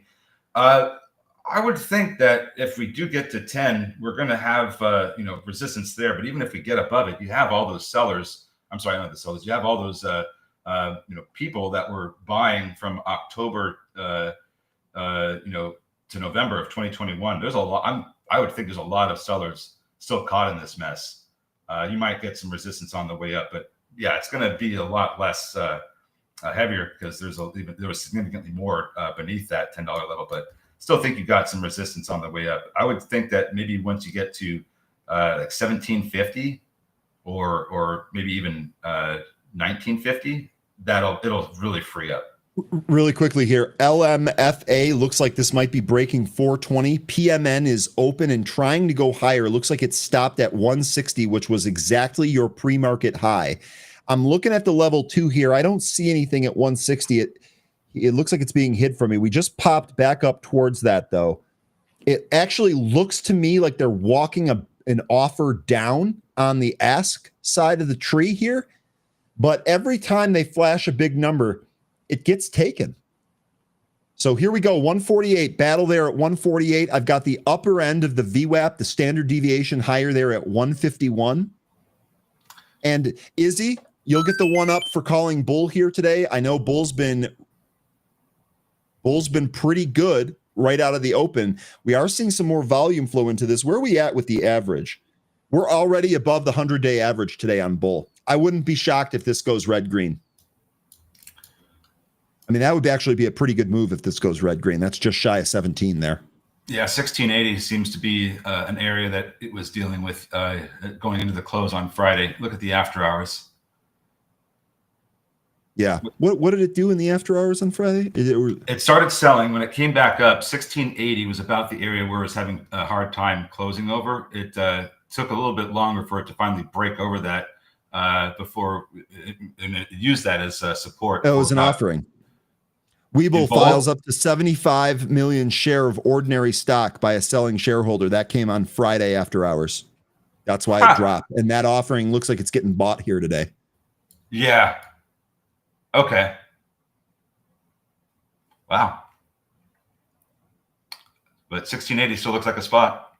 PMN, by the way, coming in off that 160 spot, it could not hold it. VWAP down there at 114 PMN. Yeah, and then Smoke Tuna was saying that Bull was an 80% signal on his Tuna AI. Yep, Bull offering Friday. Yep, I was already done with my day by the time that happened, so I didn't catch that. Ray here asking about PayPal. This is one that also that we talked about here recently. Let me pull up the PayPal chart there. Sorry, I watched Jaws again last night. PayPal chart, dude. No, I'm not going to do that. Come on, come on, chart. Resolve here. Open, moving up, says Bob. How much higher is it now? It's well into threes. Here we go today. Ray, here's your PayPal chart. Here's what we're waiting for. Let's get this break above 76 and 3/4. Right? This is your 200-day moving average. We have an inverse head and shoulders that looked like it might materialize here. We've been struggling with 75. We're above that now. Close above 75 here. Your next key level there, 76, 72. I think if we break above this, we might have a chance to go up towards 86 here, fill that gap, maybe test 90 again. PayPal looks pretty good. By the way, PMN back on now here. And Ondas did lose the VWAP, so we'll see where this settles here on Ondas. We have to look at AIRE because Smoke Tuna has been saying it. We looked at it. Oh, I think I may have just mentioned it briefly in the before the show started, or pre-market. I mean, up 187%. This thing is just flying. Now it is approaching this high that we made on July 2nd. That's at 55 cents. Seems like that could be an area where it backs off for a bit. You're going to have to explain that, Joseph. I don't understand what you mean by that. Tess says no to baby shark earworm, please, lol. And I have no idea what you guys are talking about. Okay, then don't worry about it. We're going to not talk about it anymore. Do you see worry? I don't see any worry. All right, not talking about it. Calmer than you are, dude. Calmer than you are. It's a race. Getting a pull here in bull. This coming off of the 1647 high I just made. We're going to want to see it get support here from this resistance area. It was trying to break above all day this morning. That's what we need to see for more upside. Still kind of hold this 1615 level. What? Brad here is saying that 13, the baby shark reference counts. Yes, I'm off. Yes, perfect. There you go. That's really good. And Joe here mentioning a quote from Quint from Jaws. I saw the most fascinating thing. I'll take less than 30 seconds here. I saw a documentary on the making of Jaws and how influential it was. And Spielberg is telling a story about how Robert Shaw, the actor, comes to him. They come up with this entire monologue to try and make the shark the villain by saying that Quint was on the U.S. Indianapolis where a bunch of the service members got eaten by sharks when the ship was sunk. And he looks at the script for this and he's like, I would be reading straight with no one else talking for 8 minutes. Do you mind if I rewrite this and come back? And Spielberg says, oh yeah, no problem. Knowing that Robert Shaw had written plenty in his past, he comes back and what you see in the movie is exactly what he rewrote. And it was absolutely perfect. That's arguably one of the best scenes in Jaws. Really, really fascinating. The other tip there that I didn't realize, aside from like the 8 actors in that movie, everyone else that appears is a Martha's Vineyard resident. Sorry to interrupt you. You're fine. I'm just going off about Jaws. Yeah, like Coin looks like it's about to make a move to print new session highs.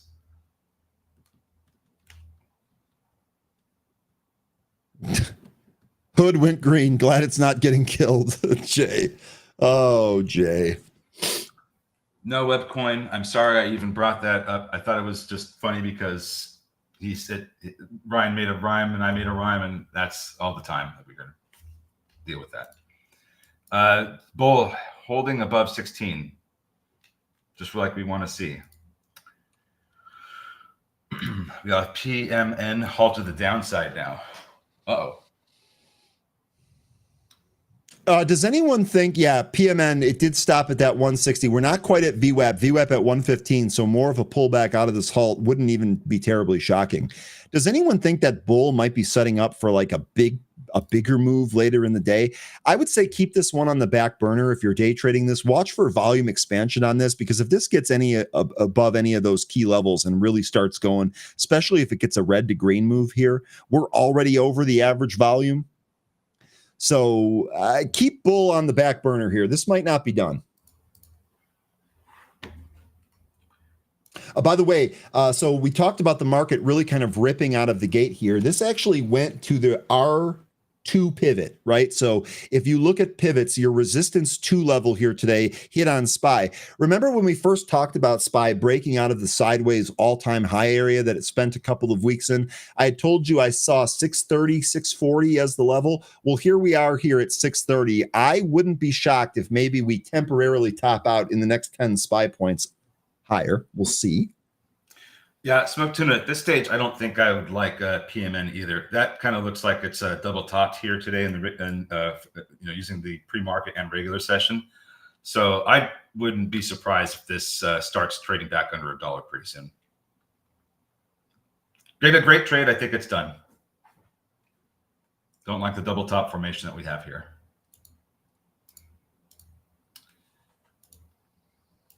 And a lot of these movers from this morning don't look too great either.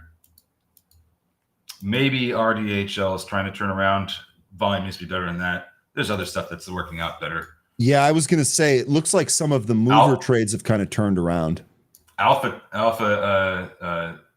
Tech, AIRE, that broke through the 55 cent area, and now it's printing 62.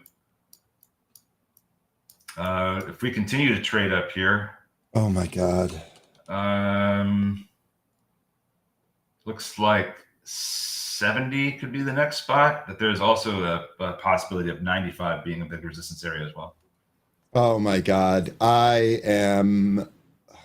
got way too sidetracked in the good day that I'm having with my swing trades that I missed a potential day trade that I literally talked about today. Damn it. Minus 10 points for me here today. Here's your Netflix chart. We talked about this pulling, looked like it pulled to 1200 here. The low we had was 1198, but it basically bounced hard off of 1200. This is what we were talking about last week when we talked about a hypothetical trade. Netflix on Friday closing beneath the 50. Watch out for the recapture here today. 1228.79 is your 50-day moving average level. Netflix strong here, up by 1% after reversing off of the low. If we close above this, I think you might have some more upside here, Netflix. Damn it, I didn't buy this morning out of that pull. Izzy, good reminder on this one, man. Yeah, unless we get above that 50, I'm not convinced we're going higher. Yeah, so we really need that close above that level, to your point. Izzy here saying I bought Netflix on Friday at that. That was good. That was a good move here. That 1200 level looked pretty good. Damn, I'm upset at myself. Minus 10 points. You'll be fine. No, I'm going to be fine. That's not. I'm just again trying to be 2% better here. And I talked about it, and I took my eyes off the prize. Damn. Airbnb sued by Los Angeles for alleged price gouging during the wildfires. Well, I already don't like Airbnb, so that sounds on brand for them. Did you see that In-N-Out's moving out of California? I did. That was a pretty. Maybe I'm reading into that a little bit more than I should, but to me that really did say a lot. And it wouldn't be surprising if we started to see other companies do the same. Because the reasons they were citing why they were leaving, I totally get. What is it that they said again? It's not easy to do business in California. The costs are too high, this and that. Everything we've been talking about the place for a while. Thinking about it says they're out and out now. Yeah. LOL. Yep. In-N-Out is trash anyways. Oh, I tend to like them. Dude, animal style burger with animal style fries. Got to do it if you've never done it. You have to pound the table and yell when you order it. That's what my friend told me when I was younger and I embarrassed myself. So that's what I'm going to tell you. Well, here's a poll we could do. How about In-N-Out or Five Guys? Yes, crime is out of control. That's a good point, Bob, because one of the things that I believe was, I don't think it was from any of the articles I read, but just from people that live around headquarters, they said that the area around there is just not great. No, I believe that, Jay. Absolutely. Absolutely, I believe that. Eat It. This is another one of those gene editors. This is having a pretty good morning, kind of under the radar here, or at least under my radar. I don't see any news on this one. Eat It. This goes with NTLA and CRISPR, ticker CRSP.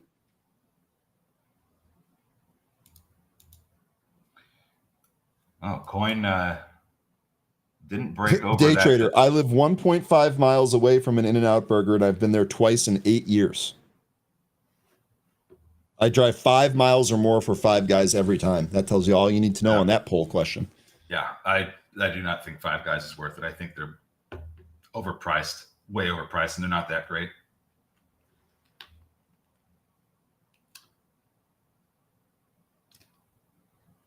There you go, Big of Bees. For burgers, he supports the local places. That's probably the best way to go anyway. Yeah. Yeah.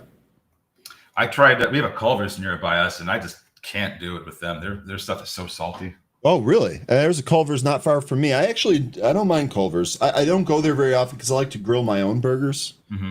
But Culver's one of the better if you're going to do fast food, I suppose. Seeing some LiDAR sweeps. Some Cisco sweeps. That's ticker SYY.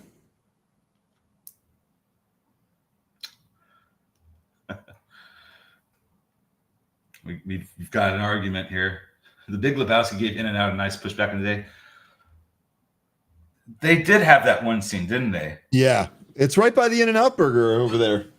And then they're all eating burgers in the car with the smashed out windshield. That's right. That's right. I won't quote that scene because there's a lot of profanity in it. So PMN is getting some support from the VWAP, but volume doesn't look too great. Open, by the way, 351.5. Look at this. Look at this, Jay. That is a massive candle. This, like, I don't disagree that Jay's price targets are likely going to be where this is headed, but with a move like this, this needs to cool off. 90, almost 95 RSI, gapping up. It's away. It's away. It's away. I haven't watched New Hope in a bit. Maybe I'll start that. No, Izzy, that was my fault because I asked about In-N-Out moving out of California. It was my fault. He's saying Ryan always talks about food. I know. Look, it's part of my fast. I'm hungry as can be. Last thing I ate last night was a homemade cheesesteak on the Blackstone. Nice. Oh, so good. My friend made a peach and strawberry crisp. That was, I had to sit down and made my knees so weak. I'm not even kidding. QBTS keeps hammering this $20 level and getting rejected. Feel like at some point there'll be enough volume to take it out, but I'm not seeing that quite yet. Bull still hanging out above 16. Session high is 1647. Wow. That's when I looked down at my clock. It was 40 minutes ago, and I didn't realize that time had passed so quickly. Well, when you're having fun, that's what happens to time here. And I just going to take some time to thank everybody for joining us here today. Really appreciate all of the support. As a reminder, please smash up the like and subscribe button for us. It's a free way to support what we're doing here. And as you can see, we like to have fun here. We like to put positive energy into the universe and into our trading. So smash up the like here. And the producer is absolutely right here. The community makes the show. Yep. Community makes 13 and I would not have anything that we have here today if it was not for the community that voluntarily joins every single day. We just can't thank you enough for that. It would just be two guys here talking about stocks and food. Yep. And then also probably movie quotes, knowing 13 and myself. Oh yeah. That'd be fun to just like have a whole day where we just use movie quotes talking back and forth to each other. I would get tripped up. Get tripped up, and then I would start quoting Seinfeld. You'd be like, "That's not a movie; it's a TV show." And then it's just how it would go. Have you ever had a full-on conversation with GIFs? In text threads, yeah, I've tried. I'm not good at it. You and your wife would absolutely smoke me on that. I would have no chance. Open is still running. You're right, Mimi. It is. It's just having one of those days. It's having a great day. But what was that called live here at what, $120? It's $350 now. I think Jay was talking about before it got back over $1. Correct me if I'm wrong, but I believe that was the case. Guys, Andis, this is why you don't chase those big moves. This is why I tell you every time. We've retraced 50% of the move. Kevin, take care of yourself. We'll see you, man. Don't chase the moves. You can always be patient on this. You will get another opportunity. All right. PMN is trading beneath its VWAP. It's still got 2 minutes left in this candle, so it could always recapture, but certainly looking weaker. Folks, we got Trader Bacon coming up next. You don't have to do anything. I will send you there. Can't escape the food talk. Hey, that one's not my fault. Okay. Here we go with QBTS. It's making a move over 20, or trying to. New highs of the session. Yeah, Izzy killing it with open too. Well done. Aura says, Ryan, come eat mushrooms with me in Toronto.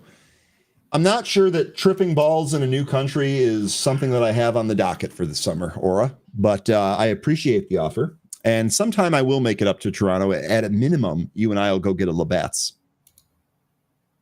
Webble breaking out as well. 16.59 is the high. Look at these. I think you're going to get your 17, no problem.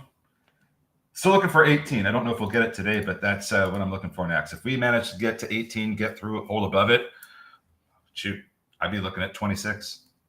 Okay, real quickly here. Izzy say, bull, green is coming. We talked about red, green right out of the open, and look where we're at, folks. We are less than 2% from that red, green move. Keep an eye on bull. PMN holding its VWAP and curling as well. 13, we're under a minute. How about some goodbye messaging? Well, wrap it up. How about that?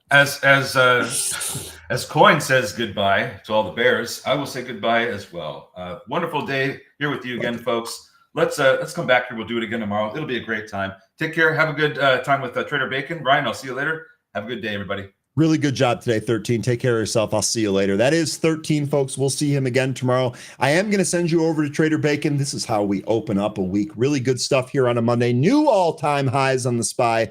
Stay green, stay safe, stay focused. We'll see you tomorrow.